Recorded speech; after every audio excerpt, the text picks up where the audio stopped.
Hey, folks, we are live. Welcome to Talking Crit. I am one of your hosts, Eric Tenkar, your bartender in the OSR. With me, as always, on Wednesday night is none other than Bad Mike, my once a week work spouse.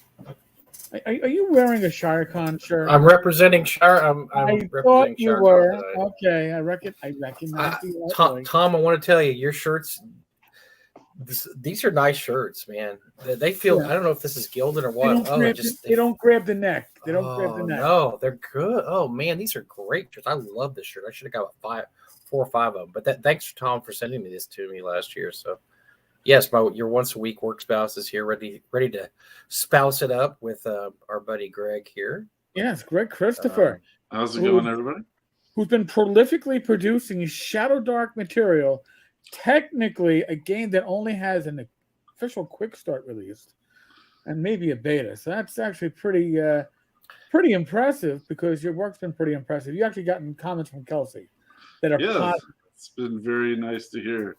I was actually ready to go to convert a bunch of stuff over to 5th edition, and then Wizards of the Coast just stepped on their dick hard, and that was unexpected. I like the way. Yeah, that's good. You're right. And so I decided I was going to stop, that plan, and then we played ShadowDark on Friday night, randomly generated party podcast one night, Yeah. and I was like, hey, let's just go with this. And it's been really good. It's a really easy system to write for. Been able to take a lot of ideas that I had kind of already brewing up and transfer them over. And I do layout design for part of my job. So that part was really easy and quick, where a lot of people lose time. So I've been able to put out this on Sunday. I released my 7th ShadowDark supplement, ShadowSun, and it's a Dark Sun inspired setting for ShadowDark. As far as I know, there's one other one that was ready at launch, but as far as I know, it's the second setting specifically written for ShadowDark. And that's actually very impressive. I read them, and I don't know which ones Eric read, but I read the ShadowSun. I liked it, and Eric said something before the show that I agree with. I liked it better than Dark Sun. I really did. I thought it was really, really good.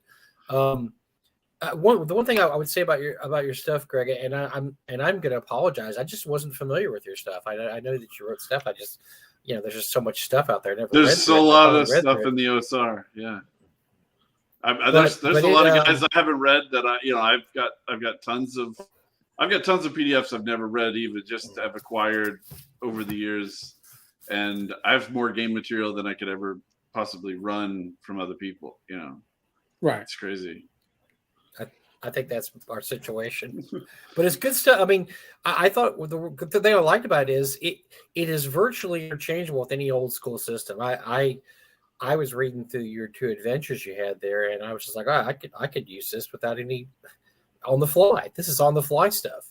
So not only is it going to be good for ShadowDark 5e, it's going to be great if anybody likes old school adventuring. And I'll be honest with you, I'm reading the ShadowSun stuff, thinking, man, I would love the hell out of this campaign, and it would be so easy to port that over to any old school system, really. Yeah, the monster stat blocks are very easy to port over, and the hardest thing would be kind of class abilities and stuff like that. But I mean, it has spell levels, it has similar stuff. I mean, it wouldn't take that much work to move it into OSC or Castles and Crusades or whatever else you wanted to do. Labyrinth Lord. I haven't played Labyrinth Lord in a while now, but it used to be one I'd go to for a long time. I had a lot of this stuff kind of written ready to go as just generic old school stuff, and converting it into ShadowDark was really, really easy. John Miller, frequent commenter. I saw that he was just inducted into the Catholic Church like in the past week on Facebook. Well, he and James Bond, man. The Catholics are uprising. Yeah, come on, man. Yeah. So ShadowSun is a Dark Sun inspired setting. So it has like a desert world. It has a instead of a huge long history like Dark Sun has, it's all compressed into one page. Very simple backstory for the world, and it has instead of Thrykeen, it has Mantis folk and stuff like that. Things are switched over. But the big difference from Dark Sun and the world design is that the world has oceans of black salt. So the map, Eric, if you want to pull up the map, the map is surrounded by oceans of black. They have ships and stuff to sail on this ocean, and then there's magic spells to walk on it, like levitation. So I need to draw to. I just saved it. Where the hell did I say? And my favorite part is there's slavery, there's and cannibalism, and all those terrible things that WotC won't let you include anymore because they're just so awful. But isn't that what makes bad guys really bad? Is that they're cannibalistic slavers, and don't you want to kill those guys if they're? Well, I don't know if you know this, Mike, but stabbing people with swords is also bad. I heard that. I don't advise that you do that in real life. It's a really bad choice. But if you're watching, you get to pick and choose what bad things you want. That's right. Some things are more accurate, morally true than other things, even if they're equally heinous. It's fine. But yeah, as you can see, so the ocean of this world is black sand, and everything is destroyed for a similar reason to Dark Sun, that casting sorcerer magic destroys the environment, destroys people. And one of the things that I like to do when I write stuff is it has to make sense mechanically how this stuff came to exist. I hate it when happens all the time. There's something that they're doing on the cover that you can't do in the game. It's like, why did you commission the art of them doing something you can't even do in the game? So like the highest tier in ShadowDark for spells is 5th, and there's a 5th level spell that just makes you immortal.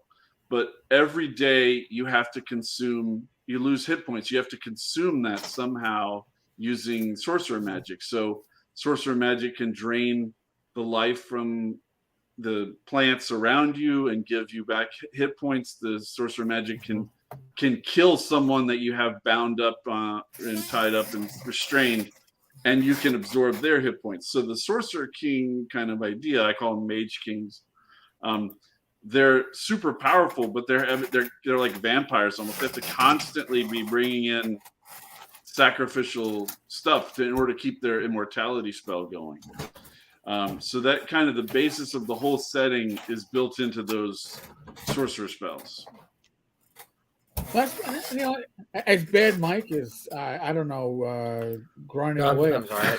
You just don't want to see me grab stuff out of the fridge. I mean, Greg's trying to talk. I don't want to see the back of my head as I stick my head in the fridge, the mini fridge behind me. So, I was a fan of Dark Sun. I ran Dark Sun back in the day. I did not really like the flip book format or whatever the spiral modules that they initially had.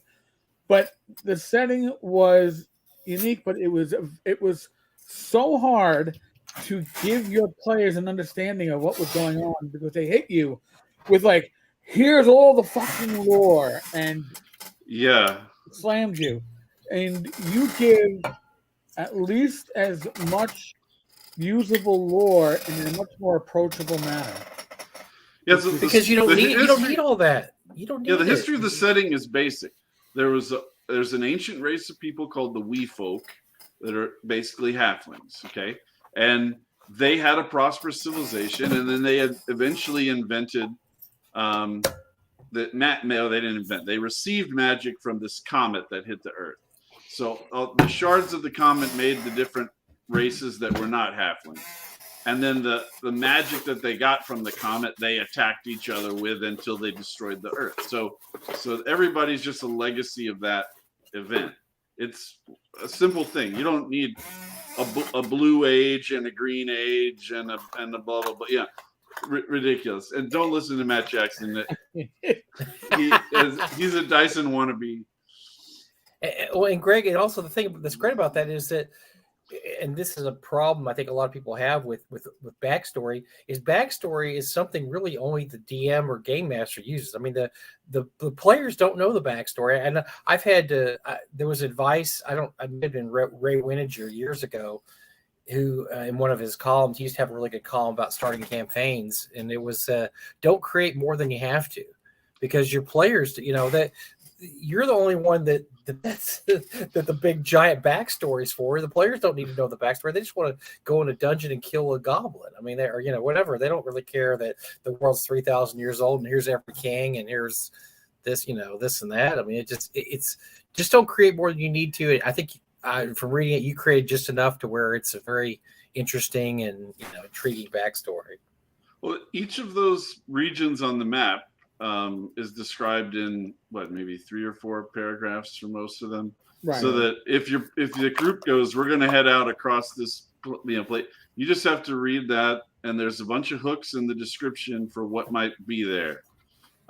Giant ants have taken over this whole area, or there's Knoll war parties or whatever, and then you can just roll with it. You don't have to memorize all that stuff ahead of time. And speaking of hook, so you mentioned hooks, and I was talking about that before the show. I love the fact that you have tons of hooks, and you have to remember what's great about hooks is hooks are edition neutral. I mean, anybody can use a hook for anything. I'm sitting there we're going to start a Dwarf Deep campaign next weekend, and I'm putting some of your hook out, going, I can use this hook. This is a good hook. I like this hook. And that's great. Oh God, Rob's here too. This is like Friday night. It's just Friday night just happened Wednesday. Well, he's right a lot of the time. The setting has 5 different classes that I think are just really really break from the class design of ShadowDark. So you get a totally different experience. That to me, I feel like whenever you're writing something, it's like what. You want to write it so that people are like, oh, this is really cool. I want to be this thing that's new and different, rather than, oh, here's our version of a fighter for this world that sucks. And so I tried to write it like that. Instead of the thief, there's an explorer class. And I tried to tap into the things that are in ShadowDark. So like ShadowDark has a kind of Benny system with luck tokens. The explorer can actually keep 2 of those luck tokens at one time, so they could rig 2 dice rolls in a row if they want. They have kind of thief-like abilities and stuff like that, but their focus is this is somebody who goes out into this kind of wasteland and explores it. I've always kind of hated the thief construction of are they against the party? Are they stealing? Who are they stealing from, or whatever? There's kind of a moral issue. There's a mentalist, which is uses psionics, and I'll go into how psionics works different from magic in a lot of ways. There's a sorcerer that does magic in kind of the arcane sense that people are used to, and then there's a shaman. And in Dark Sun, there was kind of I got the feeling like they weren't sure exactly what they wanted to do with there's priests. But there's also Templars, and they're using nature magic. It's not really priest magic, and things were kind of disjointed. This is a shaman that uses nature magic. All the spells are oriented towards nature, almost like a druid type magic, rather than having anything to do with classic clerical stuff, except for kind of command rebuke undead. That's about the only kind of clerical element that they have. And then there's a warrior class that has kind of swashbuckly type tricks that they do to get advantage in combat. So try to, it's not just a fighter that has a better to hit bonus than everybody else. Will you be running ShadowSun? You said you wanted to run it, Matt. I'm happy to let you run it, and I'll play. I don't get to play enough. But yeah, I'd love to. We can run it on the next randomly generated party. It's fine with me. Oh yeah, it's great to hear all those guys bitch about how 5e rules are don't work the right way. I can't wait for that one. Well, a lot of the Rob's game uses advantage, disadvantage, even though it's mostly OSR chassis. Besides that, there's Tim. So the way that Psionics works is it's actually a prerequisite system. I normally don't like prerequisite systems because it kind of locks people in, but I wanted each mentalist to really be a different specialization from the other. So you're not like a wizard who just has this random click. I can make fire and I can do lightning and I can do nature magic and all kinds of weird stuff. So the psionics build on each other. So there's 12 different kind of paths, first, second, third, fourth, fifth level that build on each other. And at first level, you can do something that's pretty basic, like for telekinesis type abilities, you can just stop something. So like, you can grab somebody's weapon and just hold it in place so they just can't use it as a weapon. And then at second tier, you can yank it out of their hand and pull it to you. And then eventually, by the time you get higher up, you're force choking people using telekinesis. So like it builds up the power levels and they kind of overlap and integrate with each other. So you've got a guy who's kind of Darth Vader-y, or a guy who has can't do that at all. It's totally different specialization. So did you get a chance to look at the psionics a lot, Mike, or no? Yeah, and I'm a guy, I don't like psionics. I mean, I realize it does have I normally don't. Yeah. No, I don't, but I liked your version of it because it's really just like a spellcaster. It's different. Because one of the things I never really liked about Psionics was it was an entirely different system than everything else. And so if you wanted to bring Psionics in, you basically, for DarkSun, for example, they had the complete book of Psionics that you really had to have to run DarkSun. You couldn't just say, here's Psionics. You had to say, no, go buy the book of complete book of Psionics, and then you can use that with DarkSun, original DarkSun. And I like the way you just have it integrated in there. It seems like it's much easier just to do it that way, to have an entire special book dedicated to here's all the crazy sonic powers you can have. And you have, it was especially bad for, 1E. As much as Grognards love 1E, Sonics was terrible in 1E because it never made it was horrible to run. It never made sense, and it was totally random. It's like, oh well, good, you had good scores, so now you've got a 7% chance to be psionic. What do you want? I want body manipulation. I want a mind blast. I want all these things, and then the poor DMs having to figure out because it's a totally different system. Oh yeah. Anything else, and it's just it was a beating. You're fighting mind flayers. Oh shit! I got psionics. Let's do the rock paper scissors game now. Of what am I using? My tower defense. It's like one of the things that 2E. Oh, for those who hate 2E, and I'm a big 2E fan because we still use 2E. It really made monster better. So one of the great things it does to the mind flayer is just mind blast you. It does damage, and then you fall on the ground and it eats your brain out with the tentacles. There's no this, id attraction and sonic movement. Whatever. Just mind blast, eat brains. And 2E, by the way, 2E did dragons and giants better too. But yeah, it made mind flayers still terrible creatures, but you don't have to sit there and try to figure out sonic points for everybody. And I think you did a good job with that, Greg. Yeah, I thought it was very seamless in there. Like I said, it's just like being a spellcaster. It's just like you're just a different kind of spellcaster, basically. Matt, to answer Matt, go ahead. Yes. For the most part, it's identical adjudication to ShadowDark. There is in ShadowDark, when you rest, you have to consume a ration. You have to have a fire. In ShadowSun, you need to also be able to have a drink of water. So the rations and drinks are two separate things. So you can have food but be running out of water. And there's containers in the equipment for carrying. You can have a clay jug that carries a lot of water. You can have a wine skin that carries a little bit. If you don't take a drink when you need to, you get a heat stroke condition. So you're starting to overheat and you're losing function. If you get another heat stroke condition on top of that, you're dead. So there's some nature spells that clear the condition.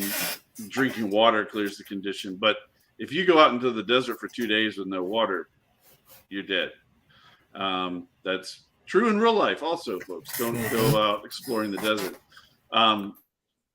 You also, if you have a day of overland movement, you have to consume a drink. So if you want to avoid that, you can travel at night, but there'll be a different set of monsters at night that are harder. There's monster tables for day and nighttime, and nighttime monsters are a lot worse. This is also true in real life. So it's a really deadly system. You can't heal the hit point losses. You can't avoid this stuff. But as long as you have water, you'll be fine. So a lot of the kind of element of the dungeon, element of going into places, you're going to constantly be trying to maintain this water resource. So it is much more of a survival oriented game than ShadowDark is all by itself. And there's resource management, but it's integral to the setting, because the setting is you're in this hot desert world where the sun's beating down and it's miserable. I mean, so yeah, it makes sense that you would need water. Water is very essential. And the answer to Matt's second question, I kept all of the kind of light tension. There's no spells for light. There's no ways of generating stuff. I mean, there's some spells like give you armor that glows that might give you light, but that kind of tension is maintained. But I also added a lot of equipment to make the torch management more realistic. So you can buy like a bundle of campfire wood, so you don't have to chuck 3 torches into a fire. You can carry some other different things that help you more manage. There's a lot of equipment in here that will help you manage the kind of ShadowDark equipment gear slot issues that some people have problems with. When we were talking on previous live streams. So like you could get, for instance, a basket that holds gear slots, but it takes up your hand, right? So if you're only fighting with one weapon, you can carry more gear. You can get a sack that you throw over your shoulder and carry even more gear, but your hand has to be on that item at all times, or else if you let it go to fight, you're going to be dropping whatever you're carrying. So ShadowDark is really tight on equipment. If you're wearing a 2-slot armor and you have a 2-slot weapon, you're already almost halfway of everything you can carry. So there's a lot of kind of equipment pressure in the game. Chris Johnson. I've never really been a fan of Ravenloft, so I would love to. The project I'm working on right now is kind of reworking Skyrim.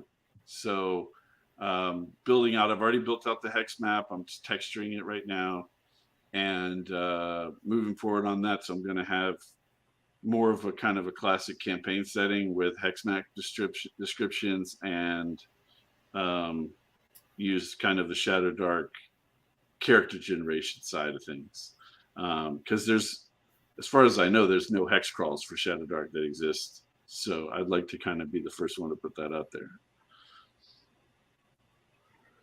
So what attracted you to the ShadowDark to begin with? Because I didn't know anything about it, and then one day Eric says, "Man, you got to read this ShadowDark thing. It's really good." Because I just saw it was some kind of 5e something. I don't care about 5e. And he said, "No, you got to read this. This is really cool." And so then I watched you guys play. I was like, "This is different. It's pretty cool." And then I talked to Kelsey, and she's cool. And so, what made you sit there and say, "Oh, this is definitely something I want to write for, or I want to change what I have"? I've been a fan of DCC's core system for a long time, but I don't like the way that Magic results in these endless tables of rolling for things that go wrong. I feel like it just takes too much. I feel like Kelsey really kept a lot of the things I like about DCC. Added, I don't really have a strong opinion on advantage disadvantage. I see pros and cons, but she kept it so that's a very simple thing. I love the funnel system in DCC. That's not in the quick start, but it is in the core book for ShadowDark. There's she calls it the gauntlet. So like for the Skyrim setting, I was going to have it be a gauntlet start for people. They pick whatever town they pick in the setting. They're a group of townspeople who've had to go out and deal with some problem in a nearby dungeon. And then they're rolling up, 4 characters to go in there. And then whoever survives kind of becomes the adventuring group that starts headed out even further. So I feel like it's a good way of getting people started, allowing people to make mistakes without losing their character in an old school, very deadly system. That's kind of important. And so kind of ShadowDark just hit a lot of things at once. Now, mechanically, that for me. Now, the actual kind of success of the product, I think, is a real just combination of luck and hard work. Kelsey had everything ready to go at exactly the moment that WotC stepped on their dick.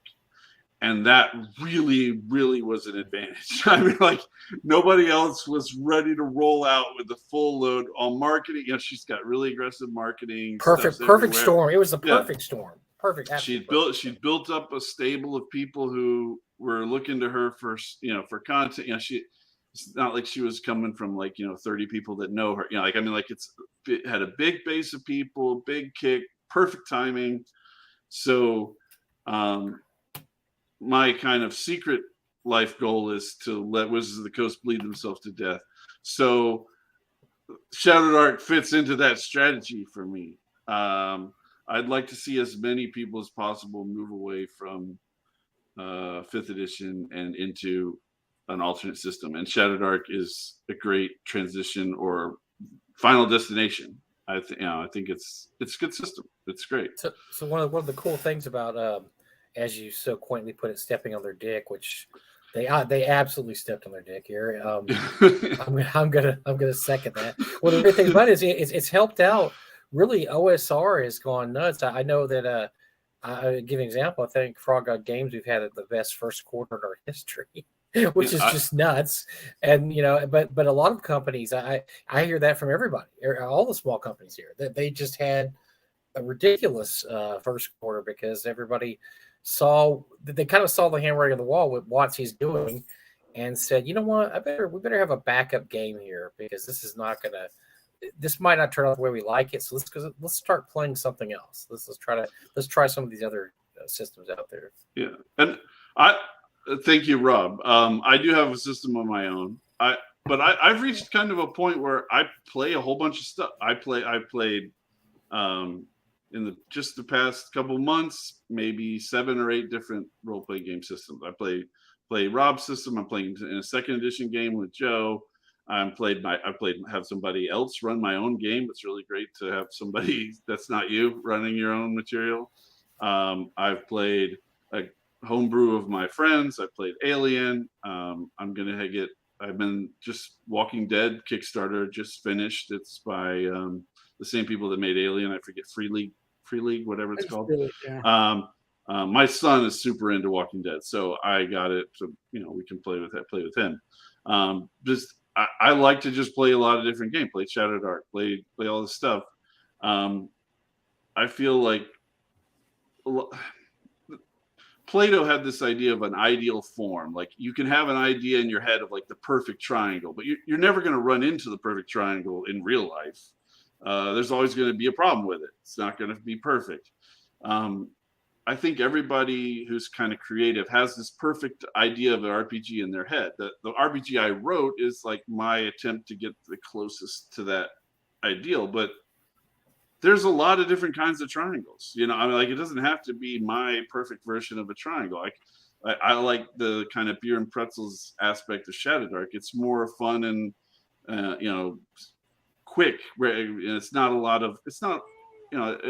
a long-term planning campaign like I'm in Joe's 2nd edition game. I'm not I'm not playing it. It's let's all get together for 4 hours and kick out an adventure fighting on a map that Matt drew this afternoon.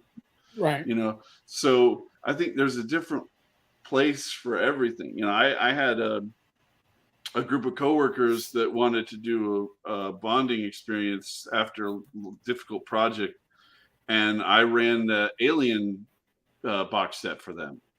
They'd never played role-playing games before, but every one of them knew what the Alien was, you know?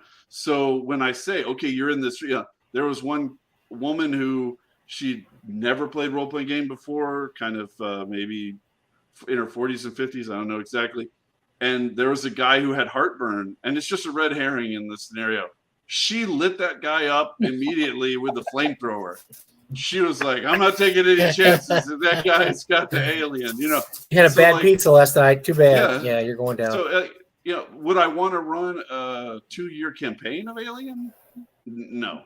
So I feel like every game has some aspect to it. I mean, there's some real crappy games out there, but any game that has staying power has aspects to it that you know that it's not perfect for every situation. One of the great things about the OSR was that it was kind of everybody's home version. So even though you had Labyrinth lore, you also had basic fantasy role playing. You had Swords and Wizardry. You had Crypt. You know, was it not Crypt Keeper? Crypts and things. Yeah, yes, Crypts and things. I mean, you had all these. It was basically, here's my homebrew version, and you just kind of pick the homebrew version you like the best because they're all. I mean, they're all virtually kind of the same, but they all had little quirks that made them interesting. And like ShadowDark is that's what I love about ShadowDark. I mean, I'm sorry, ShadowDark is that it has its own quirks too. They're kind of cool, and it's just a homebrew way of playing. And I think that's the beauty of OSR is that you take the basic rules. And you said, yeah, I don't like this. I don't like light spells. I don't like this over here. You know, I like cannibals. I like slavery. Whatever you want to do. And you just put that in your campaign, and then boom, you've got your own game. And it's great to have 57 flavors instead of your one flavor. And I was going to say, this is what's cool about happened in the last few months is it reminds me of gaming back in 1980, because 1980, you didn't have any universal systems. You had D&D, but then you also had Call of Cthulhu, you had Traveler, you had whatever, FGU was putting out. Fantasy Games Unlimited had like 18 different systems, and none of them matched the other system. No. And it was just, and you had Champions. I mean, but then you also had Villains and Vigilantes, 2 different superhero games that didn't have anything in common. And that was cool, and people just did it. I mean, you didn't have to have this 1D20, 5e system that everybody had to use. You learned all these different systems. Well, I don't want to go off on a tangent on WotC, but I think that their systemic problem at the core of their being is that they feel like there has to be one ring to rule them all, and they attack themselves constantly. Right now they're competing against the OSR, which is playing prior versions of their own material. They're competing against Pathfinder, which is a prior version of their own material. They're competing against anybody who wants to play 4th edition. God help you.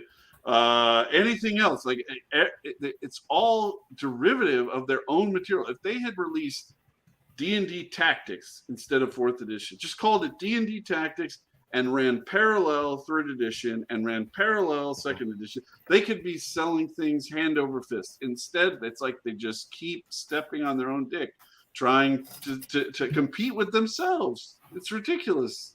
Well, it's the worst business plan I could imagine. I'm going to release a product. I'm going to release a tire, and then I'm going to release another tire, but I'm not going to let anyone have the prior tire. And then I'm going to release a new tire, and everybody has to buy the new tire. What business could run like that? It's just insane. I don't know why they feel like that's what they should do, but that's what they are dead set on doing. So I'd say just have fun, walk right off the cliff. I'll watch. So I'm happy. Yeah, I'm happy to diversify all kinds of stuff. There's no reason to stick to one thing as the best. It's the best. It's the only thing to play. I mean, that's just myopic. But everybody knew, back in 1980, 81, 82, everybody knew that, though. It's just 5e was such an 800-pound gorilla when it came about, and really in a way 3e before it, because that was the whole die 20 thing, and everybody had to publish a die 20. So really since 2000, so the last 20 something years, it's been this way. But when we were kids, it was the other way. It was that, yeah, you just learned all, you went one weekend, you played Traveler, and it was a totally different rule set than Call of Cthulhu. But then the next weekend you played Call of Cthulhu. Then you went back to your AD&D game, which was a totally different. I mean, everything was totally different, but it didn't bother you. It wasn't like this big deal, like, oh, I don't understand all these different games. The rule systems are all different. The GURPS is different. I can't do heavy crunch games that aren't based on D&D anymore, because I don't have the ability to learn that new language. I don't think that's limited to role-playing games, because I used to play Japanese RPGs a ton when I was a kid. I cannot imagine doing the level of grinding that you have to do to play a Japanese RPG anymore. I just don't. I can't. I don't have the time. I can't do it. I don't have the patience to do it. So I think there's just an aspect of, as you get older, there's certain things where you're like, this is just killing my time. I can't play this. I'm not coming home from school and having 8 hours to kill. It's not happening. To address John Miller, that is exactly what they tried to do, and they can't walk back from it for the same reason that if you come into my house and I say, I'd really like to murder you, there's no way for me to walk that back and be like, I was just kidding about the murdering part. Like they've put their cards out. They're like, we really would like to murder you. And now everybody's like, okay, step away. We're not going to talk to you anymore. That certain behavior is beyond the pale, and people aren't going to put up with it. Oh, by the way, folks, the link that's up will take you to Drive-Thru RPG. It'll take you to Greg's store, the Chubby Funster storefront. It's an affiliate link, so not hiding anything. But instead of having something that's like be impossible for you to remember, quick, shortened link, you can grab all the Greg stuff, or at least look at the amazing ratings. It's all like 4.5, 5-star stuff. I'm going to give you a few personal recommendations from our last few days of reading. Definitely grab ShadowSun, ShadowDark. That's good stuff. Even if you didn't like Dark Sun, grab ShadowSun, because I guarantee you'll get turned on by the setting and the ideas. But also, I want to say, go ahead and grab The Last Candle. I was very impressed with The Last Candle. It's a setting. It's one of my favorite supplements, because I love things that are a setting, and here's a whole bunch of stuff in the area, and here's a bunch of ideas. And by the way, here's an adventure, and it has all those in there. There's an adventure, and it's not a little tiny adventure. It's a big, giant 60-room castle, and then there's but it also gives you, it's actually, and the great thing about Greg's stuff too is it's not like 15 pages long.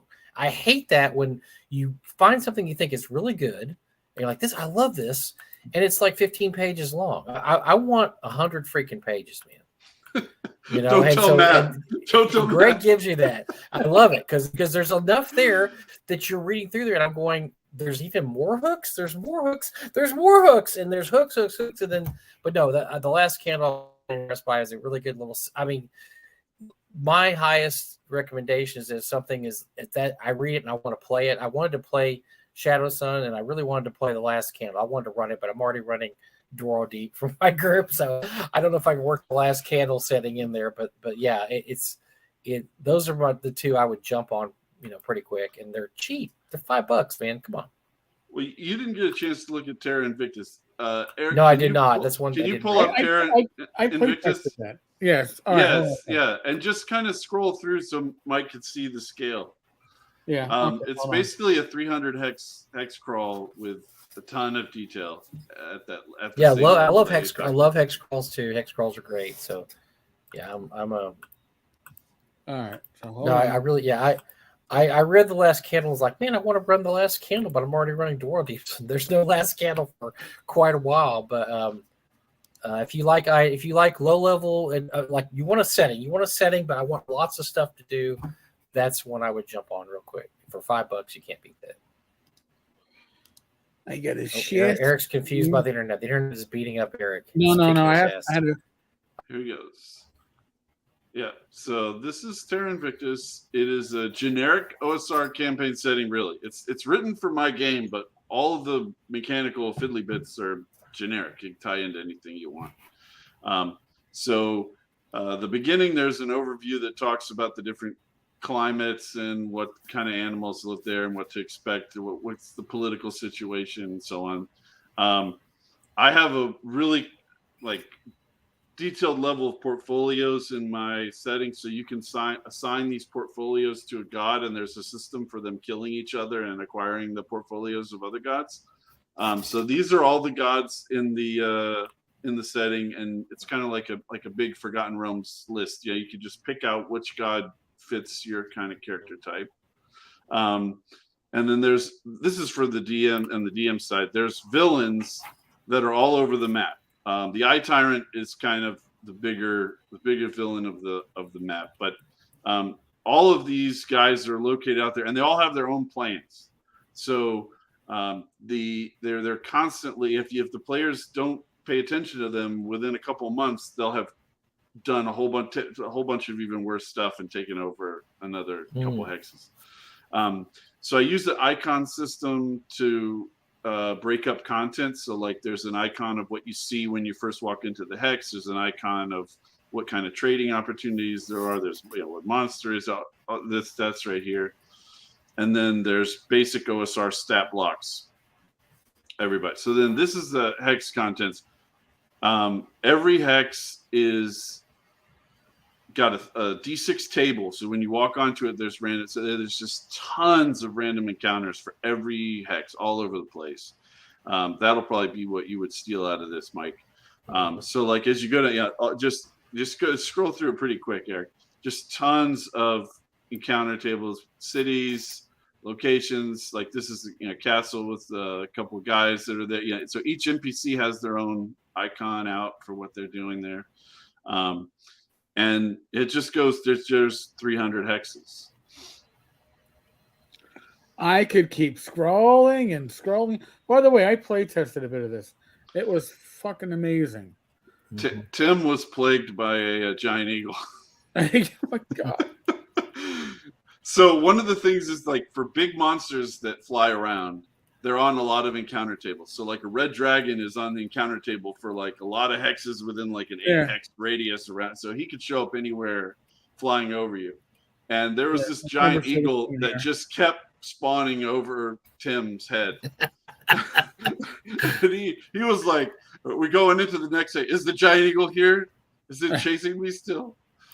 But that's a lot of hexes. And that's it's rare to see that much detail or that much GM material given to hand. If you don't take this as a setting, you can take this as inspiration. Just grab hexes out when your players are exploring your own world, and just grab a hex that just fits. Yeah, just roll the dice. There's also 2 huge dungeons on this map. There's one that's about I think 120 room dungeon, and then one that's about 200 rooms. So this is Mire Court.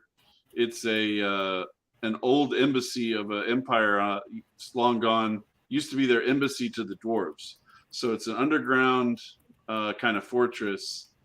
Here's the map here coming up, and there's it's a full spread across for the map, and then all those are detailed out in the same kind of system as the hexes. And then there's a temple of the Eye Tyrant, which, like I said, is kind of the big boss of this map. And he has a very large cult with an enormous reach. So the Eye Tyrant rips people's eyes out.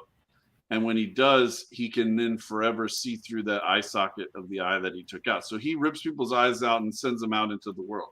So his informants are everywhere unwillingly, providing him with tons of information. So he knows all kinds of stuff. The GM can use him however he wants to plague the players. Yeah, Greg's stuff is extremely usable. And then these are there's an appendix of all the tables from my game that have equipment tables. If there's an entry and you don't know how to price a particular item or whatever because it's not in your system, this will help you price it. So there's a ton of adventuring gear, all kinds. This is straight out of Ambition and Avarice 2nd edition. Yeah, Greg's great on his support material. His list, equipment list, his list for gems and such, second to none. Should be, as we've told him in the group, it should be a product on its own. Just Catalyst. It actually is a product of its own for ShadowDark now. Oh, okay. The expanded equipment book. Yeah, there's a product called Expanded Equipment. It's a ton of equipment written. It's all been reconfigured to fit the ShadowDark motif of a torch lasting an hour of real time and that kind of stuff. So those are all the stat blocks. And then there's random treasure tables. I love big treasure tables. Treasure table A is a bunch of stuff that is very, very low value, but great for storytelling. And then it goes up from there. B is a small treasure. C is bigger. So every monster, in addition to whatever they have in their hex or in their dungeon room or whatever, has a treasure table assignment. So you kill them, you roll off the treasure table. So it's just tons of variation in what you're going to get. And then there's the campaign map. Great stuff. Awesome stuff. TXG asks, how long did it take to design ShadowSun? I want to say like a week and a half, 2 weeks. Isn't that right, Eric? I mean, you started talking about it, and then it was fucking. And when you said you were done, I was like, he's not done. Said, well, he's I done. just got a CPAP that has really improved. It's a nose only instead of a full fit. It's really improved my sleep. So I had a ton of energy, and I should have been doing yard work, but instead I chose to write role-playing games for you fine people. Well, you got to prioritize. You obviously made the right priority. Yes, the eagle's going to eat your mule. Yeah, that eagle really wanted Tim's livestock. That's what eagles like, They like your mule.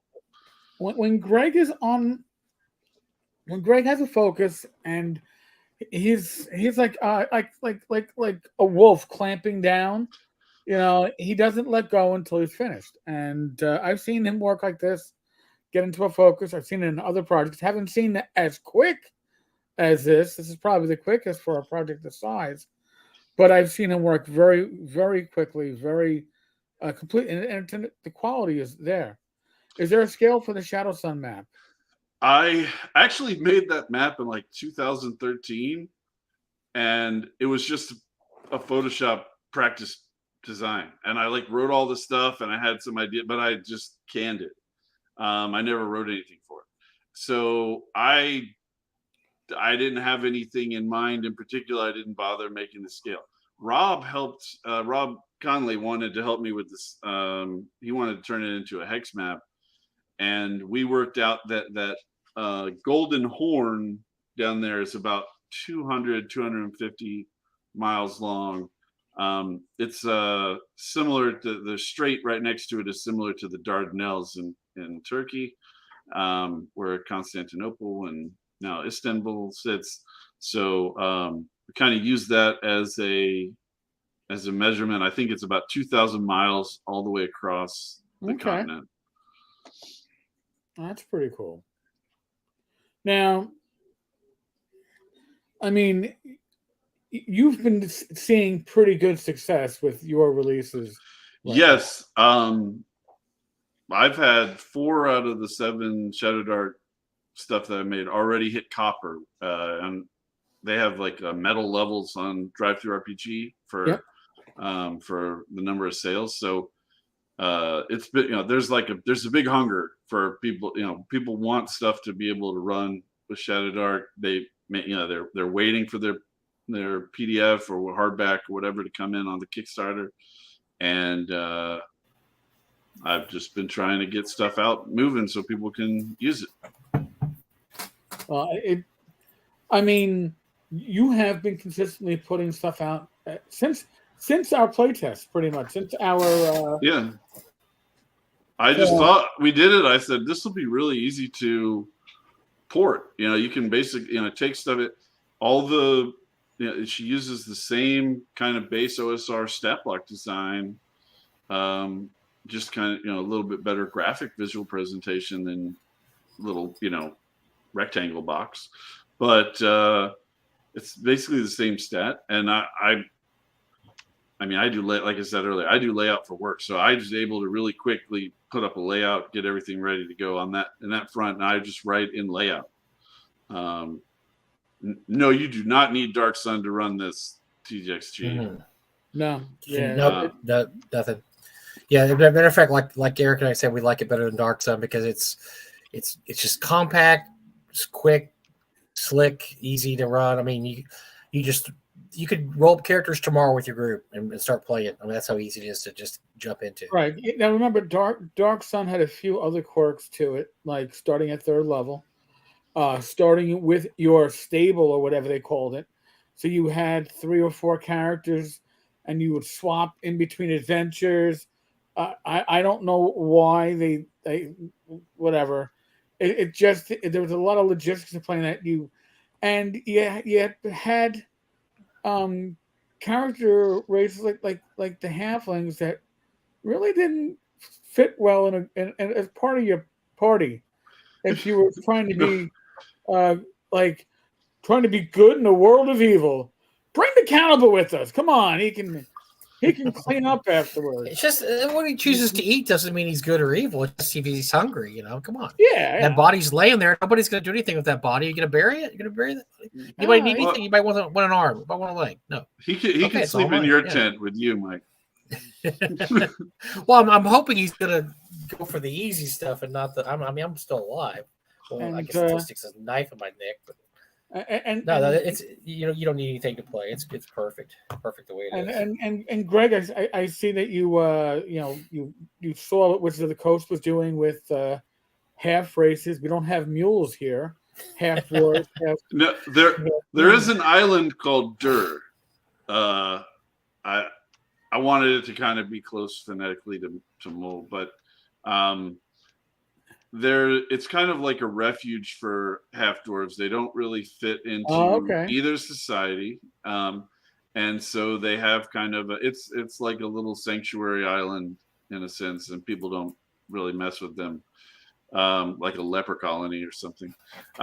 So it's just an isolated place. So if you wanted to run a half dwarf, you could come up with. I don't have stats for you to pick. No, but I just.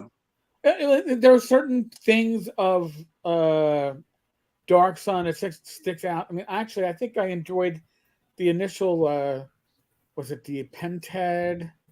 The initial series of books that came out for it, which is what inspired me to want to run the setting. But like I said, the setting that Wizards of the Coast gave you was very much also, as pointed out somewhere else, a railroad. The adventures that you got where just flip. You got to flip your book. It's like a flip book, and it's spiral bound, and your party has to go linearly through the adventure, which was at least the initial adventures, and that was annoying. And by the way, the DarkSun adventures were packed in these horrible cardboard flip boxes that were always crushed on the shelf before you even got it home. It was. Oh, for a collector, they're terrible because if you've ever had an open box, it's just in horrible shape. If it's ever been used, everything is just all unfolded and it's just awful. It's awful for collectors because it's hard. And as Eric said, the boxes would just get dished so easily, crushed. So it's really hard to have a really nice DarkSun collection. I sold mine years ago. And I want to bring one more thing. The starting out at 3rd level, I always thought was dumb, even way back then, because I thought, okay, this world's so tough, you got to be 3rd level to start out. That's just stupid. Just kill the characters. I mean, if it's that tough, show, don't tell. I mean, then they're going to die at low level. They're going to have to roll up, keep rolling up characters. Don't just let them start out at 3rd level. Let them start at 1st level and get their ass kicked. Yeah, and there's also just numbers are numbers. It's inflation. If you start at third level, then whatever you got to make, whatever at third level is just as deadly as it would have been at first, or else it's not hard, right? So, like, yeah, you can't inflate your way into prosperity either. It's the same thing. Whatever you increase the number to, people will increase the other side as well, and then you'll be in the same position. Like I said earlier about Psionics, I had historically not really been a fan of Psionics. A lot of that is because of the way that they have modeled it. I think a big breakthrough for me was I started saying, like, how would I model force powers instead? So my kind of mentalist is more of a Jedi than a psionicist from Darksun. He's got mind abilities that it fit in line with kind of a heroic fantasy rather than weird that we're going to have rock paper scissors combat and Right. weird stuff that doesn't fit with the rest of the system. Now, you actually, by default, and you give an option to remove it, by default, you include slavery in the setting, which, I mean, we're all adults here, okay? And I'm going to say something that might offend somebody, and if it does, I'm sorry, but the real world doesn't have safe spaces, and it hasn't been safe spaces in this world since the creation of the Earth. Whether you go back, I don't know, 4,000 years like a creationist, or 4 billion years, there's never been a safe space. So if the idea that something that the horrible slavery is not something to be endorsed, slavery is something to be fought against, and it's something that still exists in the real world, even though much of our media and our governments like to turn, their little horse blinders on and pretend it doesn't exist. Okay, I've certainly in my career come across situations that were effectively slavery. So I mean, it is there and it's horrible. Because it's horrible, I think it should be something that can be used to motivate your player characters as something that they should be looking to overthrow or find ways to combat or stuff like that. I think it's a great story tool in that case. Kidnapping a princess from an Italian plumber is also evil. Yes. Stabbing people with swords is also evil. Using magic to melt people is also evil. I have a blurb in the book that's basically you can't be a good person if there's nothing for you to oppose. If you're just your own person in an empty room, you can't be good. There's nothing for you to do that's good, right?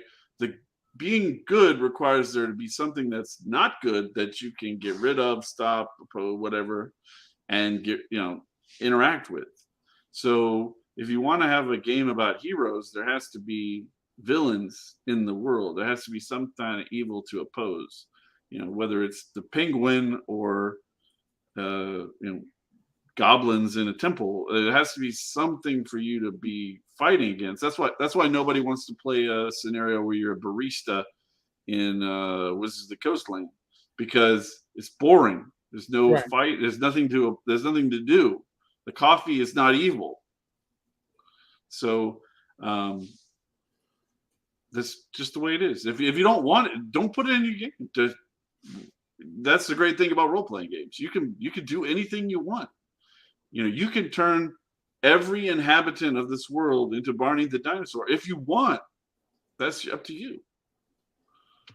Well, that's when I know the world has really gone dark. Holy shit. Yeah, that would be pretty terrifying. That would be like, they're all people dinosaurs. This is hell. It's like, and there's no water. God. That's right. Yeah, it's Barney the dinosaur and no water. It's the worst combination. But no, yeah, I read your I don't know if it's a paragraph or half a page, your note on its inclusion, and yeah, you can remove it if you like, and that pretty much goes. Barney the dinosaur got me back. Whoa, what did I miss? No, I'm just kidding. All right, no. I was listening the whole time. Oh, okay. No, sorry for a review. I'm on a medication that is my blood sugar just dropped like a rock, and so I had to have some sugar. Otherwise, I would have passed out on the screen. I think we also just live in a world today of just horrific hypocrites. So we have somebody who's complaining that I included slavery in a setting, and they're typing this out on an iPad that was made by slaves in China, and then they put it down. Whoa, hold on! They paid those slaves they paid them 4 cents an hour. Come on, that's man. Right. So then they put the iPad down, then they go play Grand Theft Auto where they murder 15 hookers and take their money, and then they go, that Greg guy, he's talking about slavery. Like, first of all, the hookers were asking for it. Stupid. They were asking for it. Yeah, it is dumb. It's just a symptomatic of why every single week now Eric and I have WotC for This Week in Stupid, because they speaking of stepping on your dick, they can't get out of their own way of doing that either, because, well, I'd say they're stepping on their own dicks, but I don't think there's any dicks going on. I think it's just they're just dumb, and so they just have to cherry pick these problems, and they don't see. It's like somebody that just sees a short-term solution, and they don't see how it could be a long-term. So when you sit there and go, we don't want orcs to be evil because we think that orcs mean are standing for black people, when everybody else is just like, what? You think what? You thought, well, hold on. I've been playing for 40 years. I never said that. So they just reveal their own idiocies when they say these dumb things like that. Or like you said, when they say, cannibalism and slavery are really, really, they're just really bad. They're too bad to have in the game. Now your wizard can cast fireball at the goblin children and fry, turn them all into, a delicious fried dish. But it also just reveals their absolute lack of knowledge of the world. Because if orcs are anything, they're most likely Mongols, based on the art that they make, based on how they behave. They're in a horde. They do these things. But these people have never experienced the world outside of the United States. So they think, they must be Native Americans or something, because they don't even know what a Mongol is. They have no historical right. They don't know. They can't name a country in Africa. They don't know anything about the world. So then they start pontificating about crap that they have no idea what they're talking about, and it just makes them look like idiots. Oh no, John, I did not use Psionics. I hate Psionics. Matter of fact, of all the complete books, the Psionics book may be the one book I don't have in my collection, because I thought unless you're playing Dark Sun, it was useless, because I don't use Psionics. There's enough.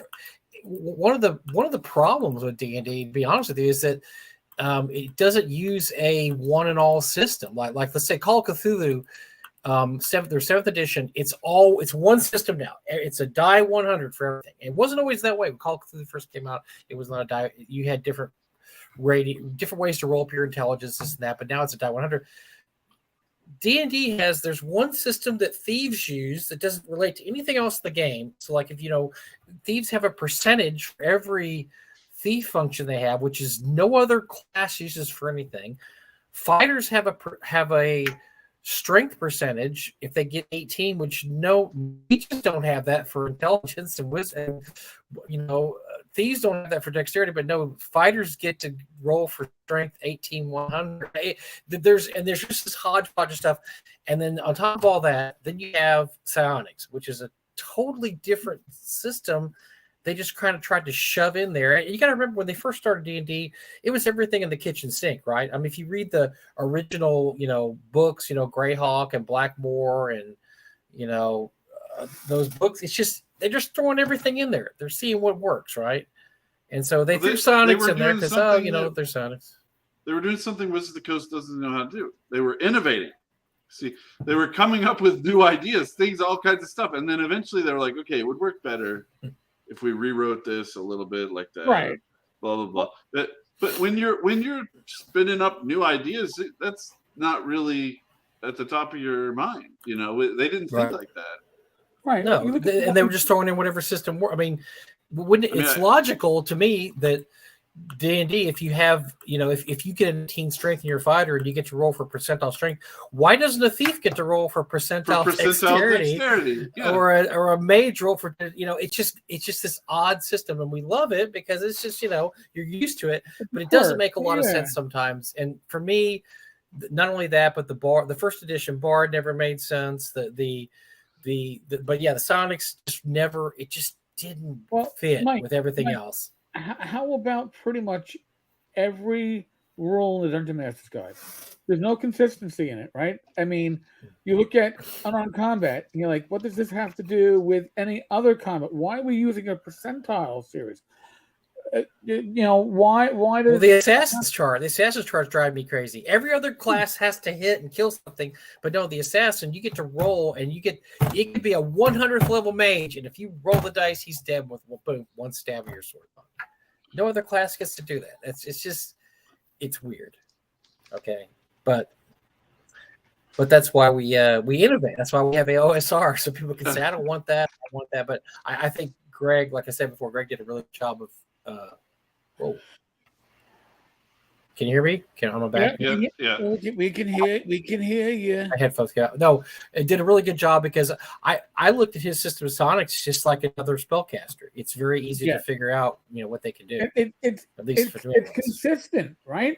It isn't totally trying to make up something that doesn't follow the rules that you're already accustomed to, which I think is important. Yeah, I mean I'm not a really big fan of third edition anymore, but at the time, like, the great advantage of it was that it provided that coherent framework where everything fit into what started bloating. We don't want to get into that kind of discussion, but that was what they were trying to bring after second edition, was just pure chaos of all sorts of splat books and kits and everything. It was nuts. I mean, I don't know what fever dream cocaine trip was the result of Spelljammer, but that it had to happen. Somebody had to come up with the first thing, and then that can get refined and polished off. But the person who comes up with weird stuff, I mean, a lot of the stuff in World of Darkness was, what's that guy's name? I totally blanking on his name right now. Who came up with all this stuff for all the background in World of Darkness and Ars Magica and all that stuff. It's almost incomprehensible how to play Ars Magica. You have to sit down and read the book 15 times before you understand how to play. And it's something that you need to refine from that base level. That's what's great about the OSR is people can say, I think it would work better if we did it like if you did thief skills like this. If you Raji has, like, you're going to roll 6-sided dice and we're going to fill in the little pips and we're going to do it that way. Or we're going to do it this other way. We're going to do this other way. That's cool. People get to innovate in real time, and you get to see, okay, I think I could take this collection of Frankenstein mechanics and put it together. And this is what I think is the best thing to do. Here we go. Mark Reinhagen. There you go. Yeah. If I hadn't started talking, I would have been able to remember it. I mean, the man's a genius. The man is a genius. He came up with all this great stuff. It's just incomprehensible as a mechanical system. You have to actually, like, polish it, refine it into. It's been through like 5. Isn't that part of the genius of the OSR though? Is that everybody took the system and it wasn't, and basically I've always had this theory that you're not a real dungeon master until you take the world and the system and make it your own. If you're just regurgitating, if you're still playing the way you played 1979, I just don't think you're a very good dungeon master. But if you're somebody like, let's say, Rob Conley is a good example. He's made the system. He's made his own system. He made the system his own. Here's what I want. Here's what I want to do with the game. I'm not going to play a system and then just make excuses for the stuff I don't like. I'm just going to say no. I don't want, let's say, alignment. Like I don't really use alignment in my games. You're either neutral good or neutral evil, and you sway among there. And there's a lot of NPCs that may be chaotic or lawful, but most player characters are neutral and they swing back and forth between good and evil because I don't like the alignment system. If I was still playing using the original alignment system, I would still be irked by it. Like, I just don't like this, but I guess I'll just use it because I'll just go along and, do what everybody's been doing for 40 or 50 years and make the system your own, make the world your own, make everything your own. If you don't like a spell, throw the spell out. You know, if you don't like this one spell that everybody use, I know I had a guy once that every time they used a charm person spell, he and his players got into a fight about what it could and couldn't do. They just couldn't decide, you know. And I've never had that problem in my group because they all pretty much understand that. Look, you can charm somebody, but if you ask them to do something against their nature, blah blah blah, this and that. Well, I had a friend, a really good friend, Mark Shipley, who they got rid of the charm person spell in their campaign. They argue about it so much about what it could and couldn't do. They just finally decided as a group it doesn't exist in our world. It's gone, no charm person. You don't have to worry about it. And that's they made the world their own. It's perfect. I think it's very similar to like modding in video games. Like people, I want it to work like this, so I'm going to go in and tweak it. And that's how you learn like the basics of the skills. You say, okay, well, if I tweak this, it'll have this consequence. And the first few tweaks you make have some wild consequences you weren't expecting. Oh crap! I need to word that better. I need to forget. And by the time you've done it a bunch of times, you've got a kind of a system that you've developed yourself for how you're going to process this stuff. And that's just part of writing and designing. I mean, I have a free game on my publisher account at DriveThruRPG called Cascade Failure. It's a sci-fi setting. I have a triangular alignment system. So if you add 1 point, you're kind of moving towards the center of the triangle. So you can kind of lean towards one side of the triangle or towards a different one. There's a consensus, adherence, and I can't remember the third one. But like if you're really high on consensus, then you're going to be uncomfortable if your party members don't agree on the course of action. But if you're very low on consensus, you don't care. You just start. You're the guy who just starts pulling the lever before there's been a group discussion about what to do. So that I'm glad that I experimented out and found all those things. I ultimately don't use that for fantasy, medieval fantasy stuff, but I think it's important for everybody to try to write out your ideas and see how they work in the real world and then make adjustments. Mike, you're not charming, Mike. I'm sorry to hear that. You're muted, Mike. Muted. Yeah, you're muted, bro. No, I'm saying I'm not charming, but I'm compelling. I can compel you to do things, but I can't charm you into it. Okay. No mind control. I'll guilt you into it. I'll guilt you into it, or I'll use my incredible force of nature to push you. Is there going to be an expansion on Shadowrun? Ooh. ShadowSun.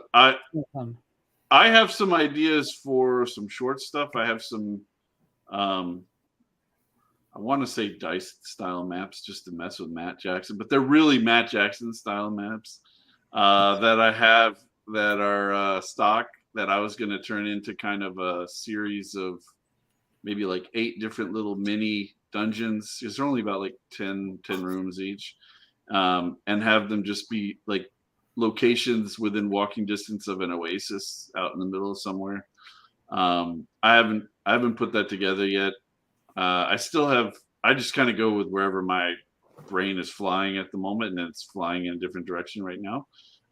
But one of the things that I want to do with ShadowSun is make it so that if anybody who wants to write stuff that happens in here and release their own modules, I'm totally cool with that as long as you don't copy use any of my written text. Yeah, just you can reference places and whatever. I don't care. I don't like Wizards of the Coast having a monopoly on people writing adventures in a world of desert and hardship. I considered doing Al-Qadim first, also as a way of getting. Wow. Then they specifically said that they don't care about Dark Sun, and that made a lot of people mad. I saw more YouTube videos about that than I saw about the OGL itself. A lot of people were pissed off about that, and so I'd love to do Al-Qadim again. I'm kind of deserted out at the moment, but maybe in the near future. Al-Qadim is another book that Wizards of the Coast pretends that they haven't written. So they're like, oh yes, this book has recommendations on how to treat your wife. We should probably never mention that it exists. It's got all kinds of stuff that they would never publish. And if we ever do anything with it again, we have to excise, probably half the book. And the strategy, by the way, pro tip for everyone, a strategy of releasing your own previous work with things cut out is bad for business. Not a good strategy. People don't want to buy your previous work with things missing. It's not a good selling point. You got to actually add content, add ideas to the setting. I know that's an alien concept, but it's crazy. But cutting everything off is not a way forward.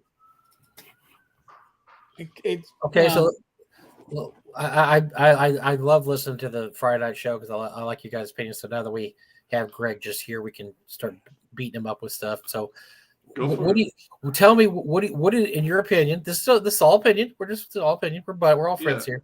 What do you think is going to happen next year with the release of not 5.5, not 6.0, not 1D&D, but whatever the fuck they think they're going to release next year? What do you think is? I think it's going to crash and burn in a way that they don't even imagine it's going to crash and burn. These people weren't even able to determine which YouTubers liked them. That is how absolutely stupid they are. They flew people in to berate them to their face. That is how stupid they are. And they want to talk about healthcare. If I'm gonna fly someone across the country and put them up in a hotel and pay for their meals, and give them spending money, I'm gonna make really sure that they're not gonna just stab me in the face as soon as they sit down at the table. I want mental health care. Give me mental health care. What? I mean, just ridiculous. I know the reason why I think it's gonna totally burn is because it's a product for a need that doesn't exist. Okay, we're going to take tabletop and we're going to take all the good things away from tabletop. We're going to take video games and we're going to take all the great things about video games out, and we're going to give you a shitty version that you don't want of either thing. Okay, it's going to have all the video game elements, but none of the great coolness of video games, in that you can just sit down and run it with no input. You don't have to manage it all or anything. Then it's going to have all the bad things about tabletop. You're going to have to, I got to set up all these icons. I got to set up all this map. I got to do the little, this is where the light is. And here's how all the pain in the ass crap. And then on top of that, apparently they're going to hide secret Nazis in the system that are going to watch you and judge what you say. Oh, yes, sign me up. I really want to be a part of this. No, I think they're going to crash and burn. They have no idea what the market wants. They're just shooting blanks in the dark. They have no idea what they're doing. But they have inertia, though. I mean, 5th edition is the most popular edition ever. They're going to roll along. I think one of their problems they're going to run into is now everybody's figured out the system. I mean, ShadowDark figured it out. You're going to have Black Flag or whatever it's called now this summer. Everybody's just going to make their own 5e clone now. And you know what they're going to do? They're going to put in all the stuff that WotC doesn't want to put in. That's right. But this is not a problem limited to WotC.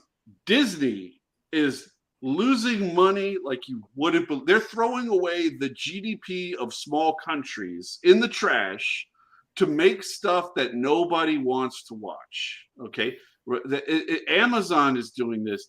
Apple is doing that. They're spending huge amounts of money to build TV shows and movies that people don't give a fuck about.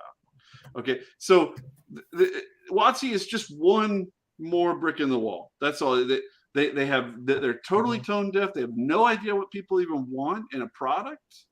One of my great favorite memes I love to share to our text circle of the guys on like Friday Night Gaming is a picture of Rey from episode 7, and where she says, "I bypassed the compressor," and it says, "I bypassed the hero's journey."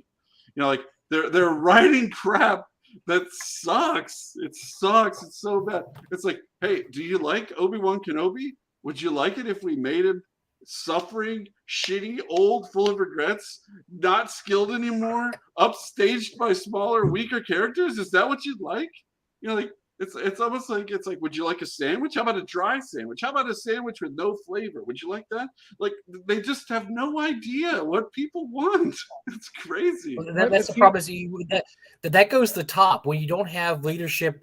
Because look, somebody's got to make hard decisions, and you got to just, you're never going to please everybody, right? You're going to make some people unhappy, and the genius of business is deciding who you're going to make unhappy or who you don't care about. I don't care if these guys are unhappy, but I want to make these people happy. It just seems like in the last decade, it's all got flipped around. Like, I'm going to make this 10% happy, but you 90%, you're just going to deal with it because that 10% is the loud 10%. Right? Listen, like Gary said, why? But the question is, why are all these companies doing this? Because they all think they are infallible. They all think they are the trendsetter, and if I do this, everybody will follow. Now, we're gonna delve off topic a little bit, but it's on topic because currently the big thing in media, if you at least if you're paying attention and not listening to mass media, is to push back on Bud Light. Not to go into any major. Oh, we got into politics. Here it goes. No, bro. I'm not going to do. What I'm going to say is, when you say on a podcast as a vice president at Bud Light that Bud Light is typecast as frat boys and parties, and we got to get past that. Well, those frat boys and parties give you a 13% market share and place you at number one. Now, maybe your market share is shrinking because people want real beer. People are learning that there are microbrews out, and they're learning that there's better tasting beer. So marketing to whatever isn't necessarily going to be the way that you're going to get it. The frat boys are still going to be the ones that are going to make or break you. Not, because frat boys will buy cheap, terrible beer. And that's what Bud Light is. It's cheap, it's terrible, and people buy it when they just want something shitty to drink and they don't care because frat boys will just drink a lot of it and get drunk no matter what it is. But you don't cut out that part of your if you're buying they're buying your shitty bad beer. It's cutting off your nose because you're like, but I've had this nose for too long and it's done a great job, but I could do better. Do you have a new nose to replace it with? No, I didn't fucking think of that part, but I am Budweiser. I can do it. They have to follow. Where else are they going to get beer? Gee, that's a really tough question. Yeah. It just shows you how look how backwards it is because look, I read the interview with the person who made this decision, the vice president, and their explanation was our sales have been going down for years and years and years. We needed like a boost. Okay, this is what I would think, and I'm just crazy. I'm just gonna throw that out there. Why not make your shitty beer taste better? Wouldn't that be the number where you go to? Is our product? That costs money. I don't like it because there's a million microbreweries now that make better product than us. Yeah. That's why we're losing share. Not because of any other social activities or political activities, because we're putting out a shitty product. Let's make our shitty product better. But no, that's not where they go. Well, but they don't think in an additive way. They think in a subtractive way. So they think, okay, so we're going to take the ad with the frat boys and the busty women, and we're going to get rid of that completely, and we're going to replace it with this transgender person. They could have just added the transgender person to the pool party. Yeah. But they're stupid. So they are like, oh, we got to kill. It's just like Watson. We got to kill 3rd edition so we can open up 4th edition. That was a dumb move. Let's do it again with 5th edition, and we'll pretend like it didn't work. Because you're bringing a VTT. Yeah. That's what we were doing with 4th edition. We were bringing the VTT. We got to do this with 5.5. Now, here's something else that is going to be similar between Anheuser-Busch InBev and WotC. Okay, Anheuser-Busch InBev, when they have competition, and I'm not talking about competition on their level like Coors Molson, which is again the same company. Coors Molson, yeah, they merged, man. Anheuser-Busch InBev has bought out a lot of these microbreweries, including ones out by me in Long Island. I found a really great one, and I was like, "Oh wow, this is really good beer." And then 2 years later, I find out they were bought out by Anheuser-Busch InBev. Now, WotC can't buy out their smaller competition that's producing better shit than them. They can't do it. They tried to push them out by getting rid of the OGO. All right, they're not going to make it they're not going to go to Frog God. Hey, Frog God, listen, we'll give you $5 million for all your IP. I'll take it. I'm a 1% stockholder. I'll take my 1% of that $5 million. Thank you for right. But I'm voting to sell out right now. Come on. Well, they could just hire people, Eric. They could just hire people. But they don't hire people based upon talent. Yeah, didn't you say? I think it was you that said that they had something where they said they wouldn't hire anybody who'd said anything bad about WotC in the past. Well, shit. Can you imagine if Coke was like, we're only going to hire people that have never said, I don't like Coke? Yeah, like, there's got to be people that don't like Coke, but that are like really good at marketing, really good at finance, really good at whatever. You can't just block out everybody who's ever said anything bad about you. It's ridiculous. It's like, well, let's only hire sycophants. It'll work out. Like, no, that's you got. They could go and they could find people who are really good and just hire those. They don't have to buy Paizo. They can just poach. Companies do that all the time. It's big business, but they don't even have the ability to say, oh, that's the guy who's good over there. That's the woman who's good. She's writing the stuff. He's doing this thing. Yeah, because if they're smart, they would have, 3 years ago, they said, okay, and given a contract, I don't know, Matt Fitch, Greg Gillespie, Kelsey, pick 2 other people, and said, okay, here you go, create some kick-ass stuff for us. But look, I mean, just for people and throw in just 2 random more people have throw in Ken Spencer and I don't know who else, Eric. We'll throw Greg in there too. I mean, but and they just say create some really kick-ass stuff, and it would have been better. I mean, the stuff they've done the last 2-3 years has been better than anything I've seen from WotC, for 10 years. So it's not. It's more about the brand than it is the material, right? I mean, the brand is more important than the material. Well, Budweiser, the brand is more important than the shitty taste of the beer. WotC, Dungeons and Dragons as a brand is more important than the shitty material that you get. Yeah. But there's also hubris involved. There's the attitude that we cannot do wrong. The way Anheuser-Busch looks at it, Anheuser-Busch InBev looks at it, I'm sure is, well, you know what? If we start losing sales, everybody's going to lose sales because the market follows us. That's not what I'm seeing. But Wizards of the Coast is probably saying the same thing. If we lose sales, the rest of the market's going to shrink. Well, you know what? That's not what's happening right now. No, not at all. Matter of fact, my theory is that they've cut their market in half with this move because the same thing. Look, it's going to be Pathfinder 3.0 all over again because all they've done is they've created their own competition. All these people, they're going to put out 5e clones now, and they're going to tell fans, look, you don't have to change the way you're playing. You don't have to buy new rule books. Just play this version of 5e. Whereas WotC's going to say, no. You got to buy all new rule books. They're backwards compatible, whatever that means. It's not a new edition, but it's a new edition, right?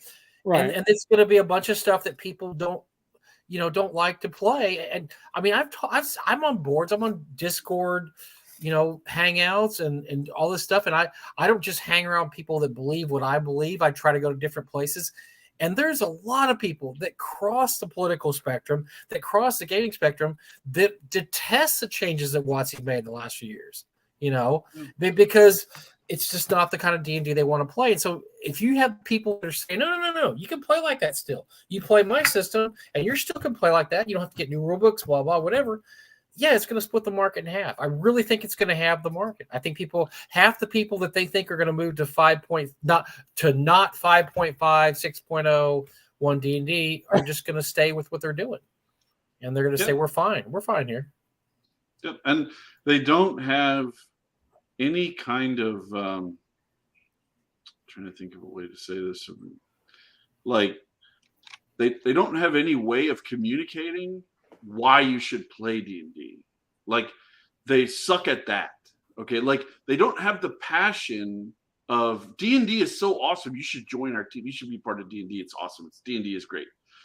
Their marketing just blows. I mean, it just blows. And it's because they're scared. When you're scared to offend people. Yeah, they should have. And they're scared to offend anybody. They should have 10 YouTube channels that stream people playing D&D 24 hours a day, all the time, constantly. It's Dark Sun, Al-Qadim, Mystara, Ravenloft, everything, constantly streaming it, saying this is what D&D is. This is why you should play D&D. It's super fun. They should find, humorous, photogenic people to play. Okay, they should do whatever it is. They aren't even trying to do that. No, Critical Role did it, and Critical Role did it better than they ever could, and so they didn't bother to compete with Critical Role because they couldn't. Yeah, they just don't think of these. It's crazy because you'd think that all these people are coming from other industries. If I have a neighbor that marketing directing for kayaking. All he does is sell kayaks. He doesn't go, these kayaks are only for people of this race. And if you don't have it, no, kayaks are for everyone. Everyone play kayak game. Okay. Buy a kayak. Kayaks are wonderful. Here's people swimming. Here's people in kayak. Here's people on the lake. Here's people having fun. Get a kayak. Kayaks are awesome. Kayaks are great. He doesn't crap on people, but he doesn't say, it'd be great if white people would stop using kayaks. It would be great if that is stupid. That is so I can't believe they didn't fire him for that kind of idiot, legendary idiocy. Like, why would you even think that, much less say it? Oh, I'd love it if there were less customers for my business. Stupid. Is it more inclusive when you add, you don't subtract? Like, I want to be more inclusive. I want to include more people in my hobby. I want to bring more people in from all backgrounds, all areas of life, as opposed to, you know what, I want to bring these people in and I want to take these people out. I think we played this game before, Eric and I, but what great talent is working at WotC now? Who are the great writers and designers? And there's nobody. Nobody comes to mind. Nobody. I mean, there's not anybody that everybody talks about and says, man, this guy is putting out some great stuff. Everything that is great in gaming and D&D has been done by third parties. Everything. All the guys we talk about are the third-party designers, the third-party writers, the third-party creators.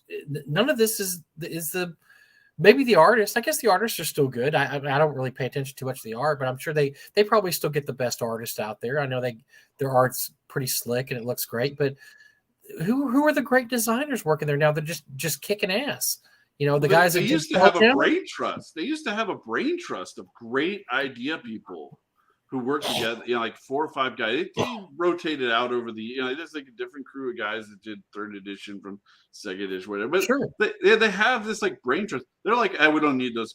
Those people. If they have ideas, those ideas might be the wrong ideas. So we got to get rid of those guys and only use formulaic repeats. Just like this happened, like I said earlier, it's happening at Disney, it's happening in Marvel, it's happening in every single. Let's have formulaic repeats. We're going to keep making the same thing over and over and over and over again. Let's make a D&D movie that feels like you're just watching a Marvel movie. It's the same as Marvel. It's great. It's D&D. No, they can't think of anything new. And they don't hire anybody who could, because those people could be dangerous. Or are they scared to think of anything new? Because do you want to be the one that gets fired, takes the hit when you do something that, like the Spelljammer thing? Like, we had slave race apes in there. Who put that in there? You're fired. Who did the slave race apes? Who didn't think it? So it's just paralysis by analysis. They're too scared. Yeah. I don't want to do anything. I don't want to rock the boat, because when I rock the boat, it might be the wrong way. So we're just going to do the same thing as we've always done. I'm not a big Spelljammer guy. Play it super safe here. Yeah, I'm not a big Spelljammer guy, but I can think of 10 ways to improve Spelljammer. I just sit down with a notepad for a few minutes. What were the original themes of Spelljammer? Okay, you're doing your space. So how can we add to the nautical theme? How could we add to the themes of the monsters? How could we? What would it be like? Could there be crab people or whatever? Whatever it is, just find a way to be additive. They are subtracted all the time. All they want to do is subtract. we're going to subtract actual ship-to-ship combat. There's There's no ship-to-ship combat. No ship-to-ship Yeah, combat. we're gonna put the thing out. Just fly on by and wave at your opponents. Hi. Can't pull our guns out because they didn't give us rules for it. Sorry. They could have added rules to do trireme style ramming combat. Or they could have added all kinds of different ways that you could have it be first rate ships fighting out deck to deck. They could have boarding rules where you have if you're on the first deck and you're fighting against these guys, and then you're going to advance down to the second deck. There's all kinds of different ways. I don't even play this game. Right. There's ways to improve it. They don't want to do it. Well, it's and they're learning. Anything that we add, or potentially add, we could offend with somebody. So really what we got to be looking at is to remove stuff that could be offensive, not replace it with anything else. And I actually remember too, they are releasing what is essentially older settings without them being settings. We're going to give you Spelljammer, but it's not Spelljammer as a setting. It's just a few monsters and a few things. And we're gonna release maybe like Ravenloft, but it's really not Ravenloft because it really isn't. Oh no, Dragonlance, but it's really not Dragonlance. We're not going to give you the Dragonlance setting. We're just going to give you a few Dragonlance thingies. You can sprinkle around out the Forgotten Realms. Hey, Dragonlance is actually on the other side of the ocean in a previously missed island because it really annoys the shit. Yeah. Well, think about this. They allowed the Twilight Saga to occur, and they didn't release Ravenloft again. True. Right? Vampires were a huge thing, crazy huge thing, and they just let it go. Right. That's what they do. Would this make us money? Yeah.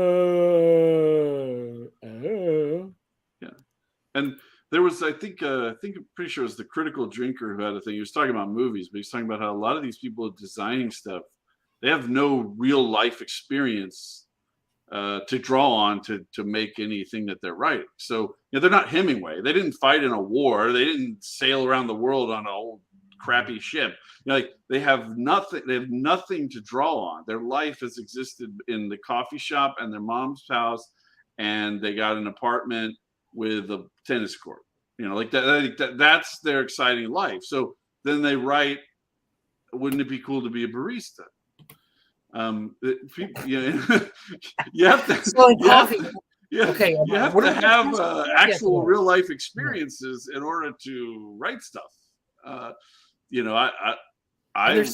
traveled a lot. I have a lot of ideas. I'm not a military guy, but Eric's been in the service and police service. Just the exciting life, adventure, do thing. They haven't accomplished anything. Well, and not only that. So, and then before we hear so they. Hold on. I want to go back to David Thompson. Strahd could have been the kind of vampire that appealed to teenage girls if they had wanted to make money, but they didn't, so they didn't rewrite him. Okay, go. Sorry, Mike. No, I was going to say that the sales in this stuff, Strixhaven, horrible. Spelljammer, horrible. Radiant Citadel, horrible. So for a joke, I pulled up Strixhaven on Google, and the first thing that pops up is Strixhaven Terrible RPG Book. I mean, that's the first thing that popped up in Google. I just put Strixhaven in. Terrible RPG Book. So I'm just saying is that at a certain point, don't the bean counters even look at this and go, you guys haven't had a hit in a while. I think that the Bud Light thing is we're really turning the corner. 4 albums into this career, and you haven't done anything. Yeah.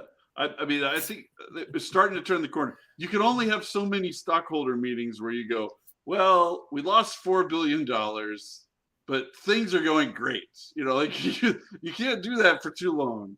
I forget that there's an economist who has a very simple maxim: that which is unsustainable cannot be sustained. right? Like it's like a simple rule. Yeah. You know, if you're losing $4 billion a quarter, eventually you will not exist anymore. Like there's no way around that. You have to change. Wow. Well, and speaking of Ravenloft, remember they did come up with a revision. It was horrible too. It was considered one of the worst things that they put out in the last 5 or 6 years. Well, That's right, because they didn't want to go. Okay, let's expand. We got the gypsy area. Let's make that into like a whole little town with all kinds of cool gypsy stuff and like not making fun of gypsies. You know, that people always go to the negative. Like learn something. Read a book about gypsies. Learn about how gypsies are. Then just design it. You don't have to have magic blood to understand how gypsies work. You can read about it and then write a set. Oh, the gypsies are really cool. And we're going to build this. How are we going to change up the castle? Let's do some different stuff. Let's do these things. But that would involve actually passion, actually wanting to learn the stuff. Like they don't like Ravenloft. Well, they don't like Ravenloft. They don't like Alchemy. They don't like. They don't understand. They don't like Spelljammer. Yeah, they don't like it. Well, Ravenloft they didn't understand because from what I understood, so Ravenloft when it came out was basically gothic horror D&D. And apparently what they put out was heroic fantasy D&D. You fight, you're this badass hero that goes into Ravenloft and kicks all sorts of undead ass. Not that it's a horrible gothic, it's gothic horror, which means bad things are going to happen and things aren't going to work out. But their whole, identity as a company is, bad things. Whoa, it doesn't happen to you. You're heroes. And so that a lot of the fans of the original Ravenloft were pissed off because they said this isn't gothic horror. It's heroic. It's like more MCU horror. It's like, yeah, it's kind of scary, but it's not really scary because you're just going to beat up the vampire. Well, movies are getting so ridiculous now. Like when Indiana Jones got punched, it hurt. Like he was not happy about being punched. They have movies now where they throw people through, not superheroes, regular people through concrete walls, and they get up and start fighting again. Like that's not how humans work. Right. You can't throw people through concrete walls. It's not all special effect. Yeah, you have to actually have a real person for somebody to care about. Nobody cares when 4 million battle droids get killed. Nobody gives a shit. People care when one dude stands up to one other dude or gal, whatever. I don't care. But it's not about the number of things you can make or the fanciness or the big special effects and all this kind of crap. It all comes down to a human element that they don't have. Well, they're not able to make movies like Alien and Aliens anymore because they've lost that ability to make even aliens, right? Strong Ripley's one of the greatest female characters of all time. Fantastic. Period. In a movie because you like her and you care about her, and what happens is within the realm of possibility. All right, she's a believable character and she kicks fucking ass. You don't see her character though pressing 400 pounds above her head. But I mean, it wouldn't. Well, she does that in Alien Resurrection, I think. But where she got injected with the alien DNA, and that was really cool. Well, yeah. Well, it's within the fictional realm of possibility. Then that's right. Yeah. And that's fine. That's why these movies work. That's why these movies are classics. And there are very few classics that come like nowadays. I mean, the John Wick stuff I love, but that's because the goddamn guy does most of his own stunts, all right? So he's taking a lot of these blows. Yeah, he's rolling with them. He's my age. I wish I was in 1/10 of the shape. But at some point, you can only kill so many people. If you really killed 400 people in the span of 3 days, your brain would. You'd have PTSD to the maximum. Like you can't just murder 400 people and walk off and be like, "Oh, that was fine." It's a psychological toll. It doesn't.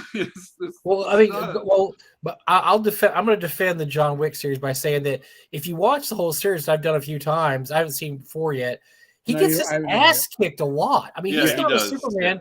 And as a matter of fact, he ends the third series by falling off a building and getting wheeled in a shopping cart to whatever, because he's just absolutely just trashed. I mean, he's not a Superman, and he gets shot and he gets beat up and he gets, his whole, what he's cool about him is he just never gives up. He just, no, I'm not not going to give up. I don't care if I'm got my hands tied behind my back.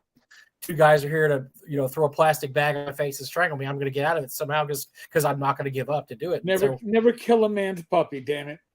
You never kill a man's dog. No, I think I'm back. Yeah, and that's why I like the character, because he's not a Superman, and he's often, you get the impression that, I don't know how the series is eventually going to end,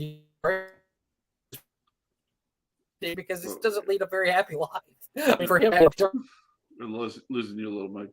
Yep. Or at least I am. He just gets joy out of killing people.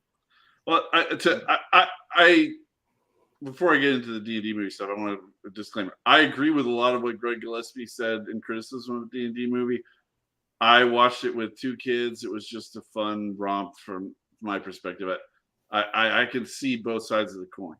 But one of the things with the D&D movie is that it doesn't correlate to anybody's actual life events. Like, I've never personally been like, you know what, I need to go get the resurrection stone to bring my wife back to life.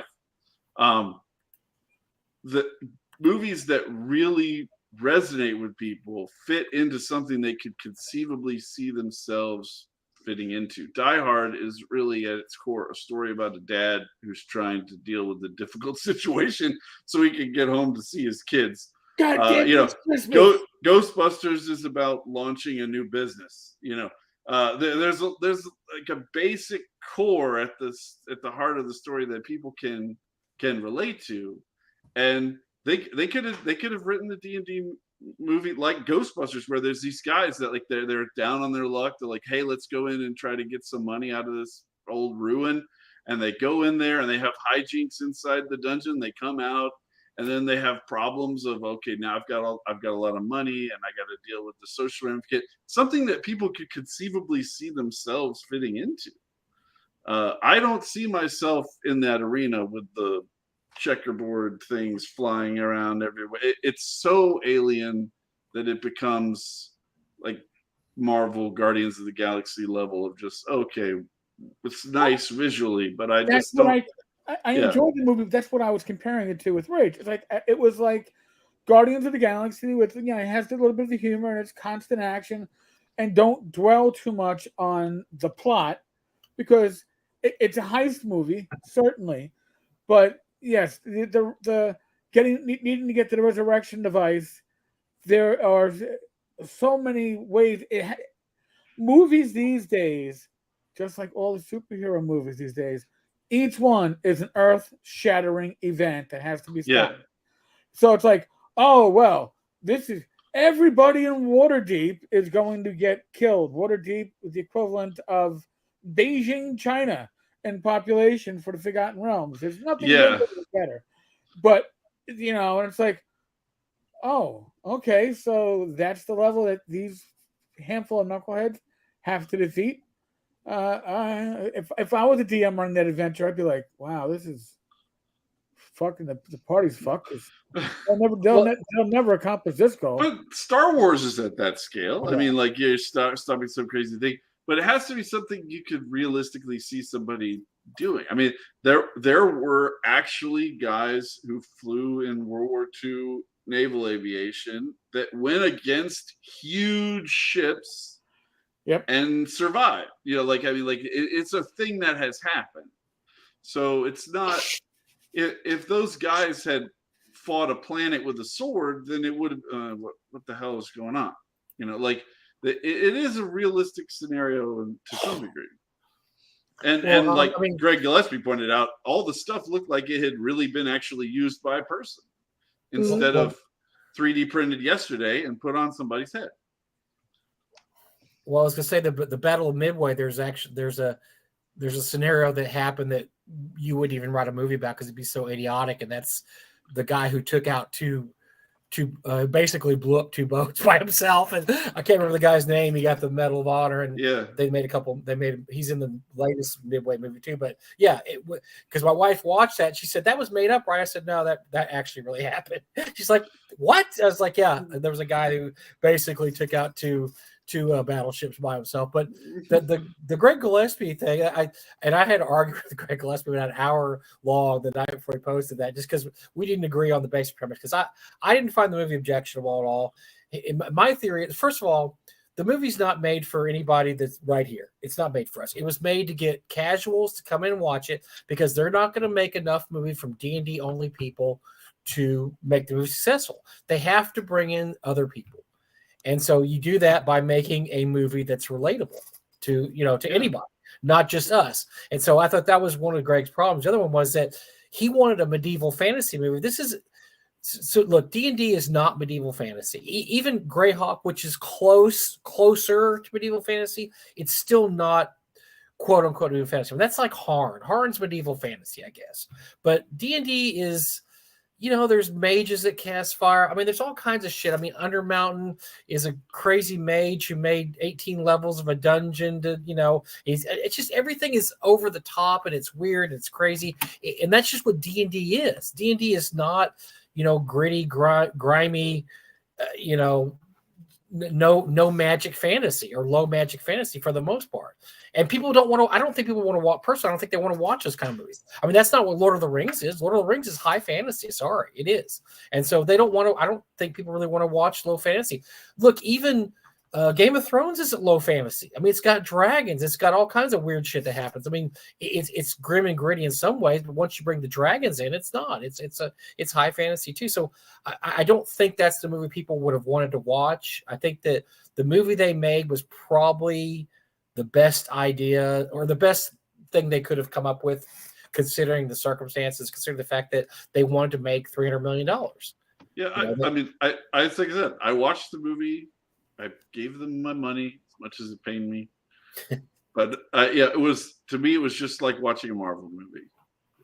I agree. They very much wanted to do the MCU formula, definitely the MCU formula by far. But that formula has proven successful in the past, and they were going to emulate that formula and say, look at it this way: if the movie succeeds and makes back the $300 million, which is a long shot now, but I mean, it probably could.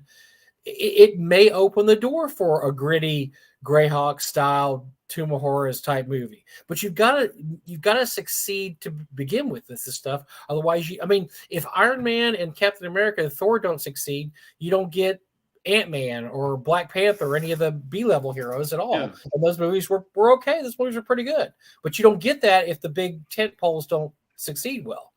So I think they just made a movie that they figured everybody would want to see. You're not gonna have to have a lot of prior knowledge. I mean, I saw it with my wife. She thought it was all right. She didn't hate it. I mean, she had fun. I mean, it was humor, but there was good action scenes, and I didn't object. I wasn't objecting to it like Greg was. But Greg is very much a traditionalist, and I could tell it beat him down to have to go and watch that movie. Yeah, I mean, for me. It was enjoyable. I didn't regret spending my money. I went to the Amazon Prime preview day. I mean, the first movie I actually went to see since 2019. So it was prior to COVID, or 2018. It's been a long time. And I felt there, having enjoyed it. Now, was I leaving it like people were probably leaving it the theater when they were watching, I don't know, like Top Gun 2? Probably not. I left, though, saying I got my money's worth. If I got my money's worth at a theater with the prices today, and I don't leave feeling like somebody was like, raking coals over my back and putting bamboo under my nails for the money that I spent on that and popcorn and soda, I give it a 3.5, 4 stars. Was it perfect? No. Was it a fun ride? Certainly. Was it better than any D&D movie yet? Yeah. By far. That's a low bar, though. Oh my god! Yeah, that bar's all the way this far from the ground. Did I enjoy it? Did I enjoy it more than the Hobbit movies? Yes, because the Hobbit movies. Hobbit was bad. They were so painful because I went there wanting to like them, and it was like, oh my god, you're stretching one book into 3, and I can actually pull threads apart as I'm watching this shit. Whereas the pace with the D&D movie was overall good, and the people that were going, oh well, it's about emasculating men. And listen, I don't know why they would. Who would market their film that way? I by don't. describing The that? writers It's said that nuts. because the writers were idiots. They were absolute idiots. Nobody asked them. We left that movie and we walked out. We're outside the theater, and I looked at Rachel, and she looked at me, and she answered my question for me before I even said it. She goes, we just saw a movie in 2023, and I didn't feel like I was hit with a message. I was like, holy shit, you're right. It wasn't like the message. It wasn't objectionable. No, and that's what I took out of it. And look, that's the best you can nowadays. So you have to be happy. I'll tell you one thing. A pro tip for those, if you're looking for a movie, go to Rotten Tomatoes, look at the audience score. Don't look at the critics score, because the critics don't know dog doo-doo. They don't know nothing, and they have politics all up and down it. Look at the audience score, because movies that are bad, the audience will brigade it and just drive it into the dirt. It has a great audience score. People liked it. They couldn't find anything just to really bitch about it. And so it's got an incredibly great audience score. And if you go to Rotten Tomatoes and a movie has a 10% critics and a 90% audience, go see the movie. Now, if it has a 90% critics and 10% audience, stay away from that movie. Yeah. It's going to be so bad. You're never going to want to see it. But yeah, if the audience score is high, that means it didn't. There are people waiting to be offended out there, waiting to be offended. And so if there's anything that's going to offend them, they're going to jump all over it in the audience score. And it has a very good audience score. That's why I knew that I would probably enjoy it. And I did. I didn't like, and as Eric said, I didn't feel like I was being beaten over the head with the message. I mean, there was a, and all the things I thought were going to be bad about it were. And while we're having our hour-long argument, Greg's going, well, you're damning with faint praise. I said, but you have to understand what I thought was going to happen. And so when I walk in there and it doesn't, none of the stuff that I thought was going to happen happens, I'm happy. I'm like, oh, okay, the white guy's not a total moron. Matter of fact, he's probably the smartest guy in the movie. He figures everything out. He's the one that makes all the plans, and they don't, he's not a mascot. They don't make fun of him as, oh, he's just what an idiot this guy is. He does think his way out of everything. He's a thinker. He's not a fighter. He's the one that makes the plans, and he does a pretty darn. Now they could have made it where all his plans were terrible and everybody laughs at him, and all the, I don't know, all the women make the best plans, and all the, that would have been objectionable. But no, I thought it was. I didn't think there was anything in there that just said, okay, this is ridiculous. That's not going to happen. I liked the half elf.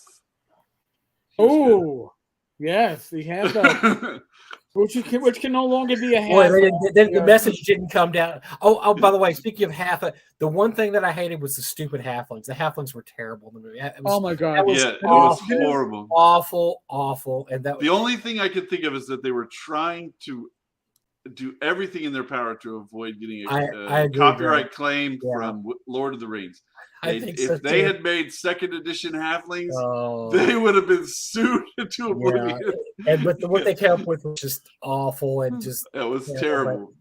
But yeah, I love the fact. Yeah, the guy that's half human's hilarious, because obviously they didn't get the memo. No half anything's in this. Oh no, there's a half. Oh my god, one of the main characters is half. So yeah, that was actually funny though. What's funny is that in 20 years, half elf will be the preferred way of saying it, and whatever way Wizards of the Coast comes up with will be the derogatory way of saying it. There's no way to avoid this. First, you couldn't call someone slow. Then you can't call someone an idiot. Then you can't call someone a moron. Then you can't call someone a word that I don't want to say, because it'll get somebody in trouble. But humans have to have a word for people that are dumb. That's just the way it is. So we just keep moving from one word for dumb to another word for dumb to another word for dumb, and they all just mean dumb. And eventually it's gonna you could do the same thing for the racial terms. You can do the same thing for gender terms. It just keeps changing. Remember, they used to call women broads, right? Like, That doesn't happen anymore. That's different. So, like, it just changes over time. Eventually, broad will be like a word of reverence for women. I don't know. But these people that are trying to guess what it's going to be are wasting their freaking time. Yeah. Wow. I agree with John Miller. And that's yeah. Yep.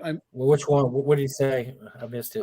It's I would love to see against the Giants. Vault of the Drow. I would love to see it too. But like I said, you have to succeed with a movie first, and then you can move on to your little pet projects. And that was my argument about Greg. Greg wanted to start off with that, and I think that would have been a horror. I think a serious, grim, gritty D&D movie would have been the worst decision you could have ever made. I think. And first of all, not only that, grim and gritty movies are not succeeding. If you guys have read the box office stuff, but there's a big backlash now, I guess, because of all the shit with post-COVID or whatever. But apparently, grim and gritty movies are doing very well at the box office of any sort, because people, they want uplifting. It's kind of like during the Depression, right? They want uplifting, happy fun. Batman's voice can only get so deep. You know, like you can, at some point you have to go the other direction. You get I am Batman. Yeah, like at some point you have to come back up a little bit. Although the Batman movie was pretty gritty and grim, and I liked it a lot. I thought it was very good. I think Pattinson was great. Pattinson did a great job. I liked that. I liked the movie a lot. They would make $1 trillion if they redid Batman 60s camp version with The Rock as Batman, the Adam West Batman, and all the campiness and all the craziness. They would make $1 trillion. They've been they've been serious too long. Nobody would get it. Nobody would get the joke. They wouldn't get the joke. You need the big yellow bat sign. I don't know if you guys have watched a lot of YouTube videos that kids are watching these days, but I have a 13-year-old and a 15-year-old, and they really are they are campy beyond belief. Okay, so these kids would definitely be down with Adam West Batman. Wow, they would love it. Okay, they're watching stop motion Lego where people are using Beavis and Butthead level jokes. I mean, like it's on like Donkey Kong. Let's do it.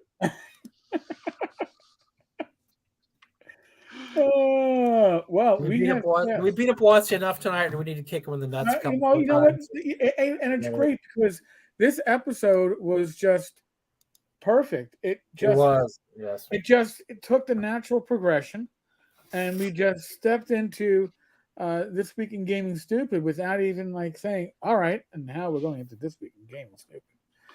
And you know, I'm sure there'll be more stupidity to deal with, and we got to say some stuff for this Friday, right? Because it's going to be It's going to be a whole year of stupid, followed by another year of stupid. Yeah. So we have so much becoming background radiation. It's just always there. The stupid never ends. There's so many stupid decisions yet to come. I mean, come on, man. This is going to get even better as time goes on. And you know what blows my mind? There's one individual, or maybe more than one. It may be a series of clones or alts that, honest to God, believes that somehow WotC pays me to be a flunky. So, don't you share that money, man? Come on, share the wealth. You know, if they're paying me for the coverage that we give, that would actually fit with their marketing plan.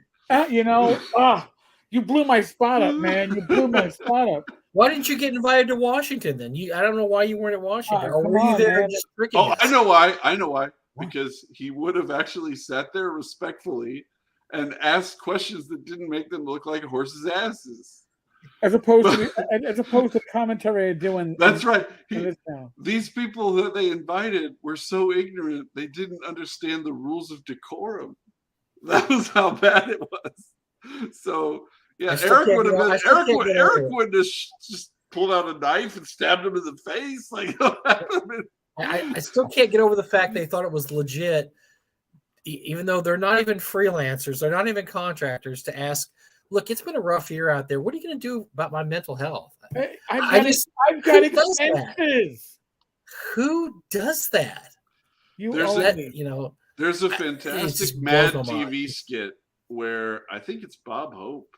I think it is.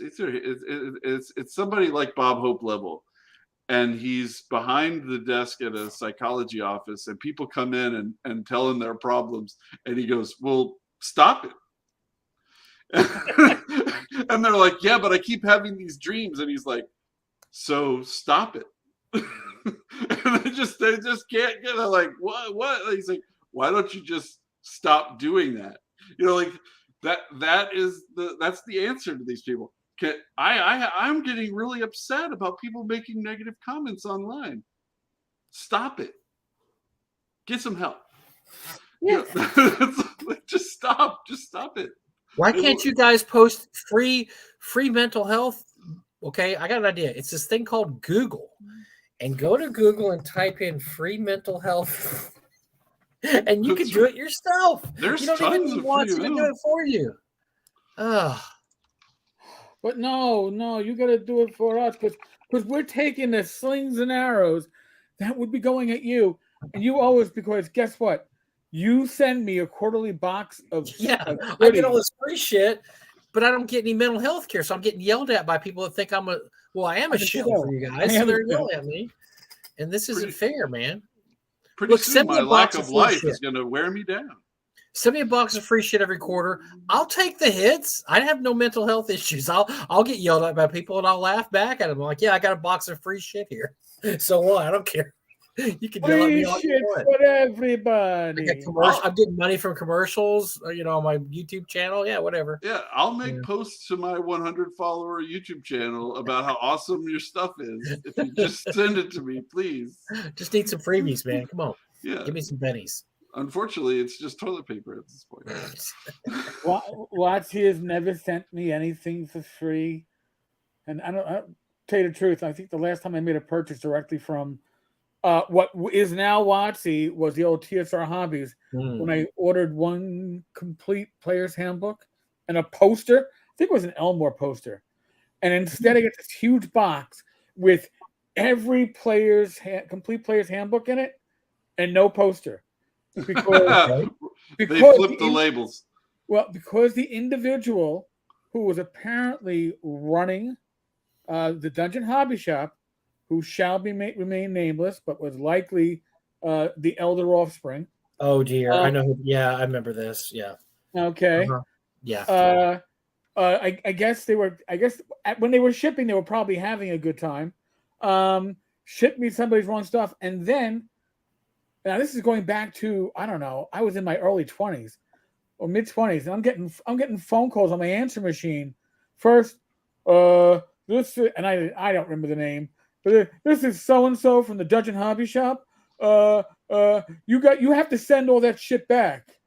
You got to send it back. I'm like, I'm not sending anything back. I had a friend of mine who was a roommate of mine at the time, and he was in law school. I'm like, dude, what do I do? And he's like, did you sign for anything? I go, no, it was dropped at my doorstep. He goes, nope, you don't have to return stuff. No. Then it went to begging. I must have got like 4 messages. God. But at no point did they even say, hey, we'll reimburse you for shipping. None of that stuff. It was like, wow. I'm sure whoever sent it out the wrong way was getting penalized for it. You sent out, it was a collection. I had half the stuff. I wound up giving out complete player handbooks to my gaming group. Jeez. Which actually was probably the end of the campaign, because then they're like, oh, look, Blade Singers in the Elf book. They didn't know. I had the book. I was never giving it out. Once they had the book, that was it. The game was done. We had unbalanced kits all over the place. 2E, great game, sucked at the same time. So, on that note, yes, we weaved our way from Greg and ShadowSun and various titles. By the way, speaking of swag, I think the Arduin guys win that contest with Eric and I, because we got some. Yes. Oh, but let me tell you, Greg, I appreciate the free download you sent, and that helped in my positive review of your stuff. Is it? So if you're going to appear on our show, give us the freebies, and you'll get some backpacks. What we're talking about. So Gary Oliver has an announcement. This is a North Texas announcement, folks. North Texas. Oh yes, open registration Saturday. So that's 5 p.m. Now that would normally go. Oh, tax day. Well, tax day Square. is not until the 17th because it's the weekend. But yes. Oh, 1700. Not midnight. It used to be midnight. Not midnight. Oh, my heart be still. So that's 6 p.m. All right, good. I can do it before I do my live stream. Thank you, Gary. I owe you a beer. Yes, thank you, Gary. Yeah, being up to 2 a.m. just to register for games. Oh my God. I would just more likely just say fuck it. I'll see what's left. Doug's rolling over in his grave right now. He's going, those slackers. They won't stay up till midnight. Damn it. Come on, Gary, Mike. What are you guys doing? You're giving them registration during the day, you assholes. Yeah. So wow. Sorry, the numbers are good. 401 attendees so far. We're gonna sell out this year. We'll sell out this year. We're gonna sell out. So get your tickets now. 260. Get your tickets before we sell out, folks. Once it no longer coincides with the start date of my son's camp that he goes to every year, I might find my way out there. But right now, gonna be every year. It's every year. I have to. Yeah, but he gets older. See, that's the beauty. Okay. At some point, it will no longer. He'll age out of it. He'll be 35, and yeah.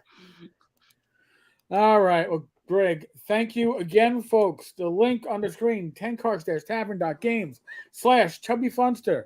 Because Greg's the chubby funster, folks. They'll take you to his drive-through page. You can find all these goodies there. You can't go wrong. I don't just say that because I game with the fucker and I want him to treat me well the next time. He's my GM. We're a bunch of everybody's a GM in our group, so it's like the rotating GM slot. I would never hurt you unfairly. Only as a fellow player, I understand. On purpose. Yes. There we go. There we go. Folks, as always, be safe, be well. God bless. Roll those dice, roll them well. Thank you all for joining us. The live stream was great. I fell behind once in a while, but not as bad as other times. And just being honest. Not as bad as other times. Tomorrow night on the Discord server in the Speakeasy, we have our weekly Tavern chat at 9 p.m. The random party generator is this week. So you'll get to see Greg and myself and a few other random individuals from our group on Friday night. God knows what we're going to be doing. And Saturday night, Gamers Health. All right, folks. See you later. Thank you. We love you.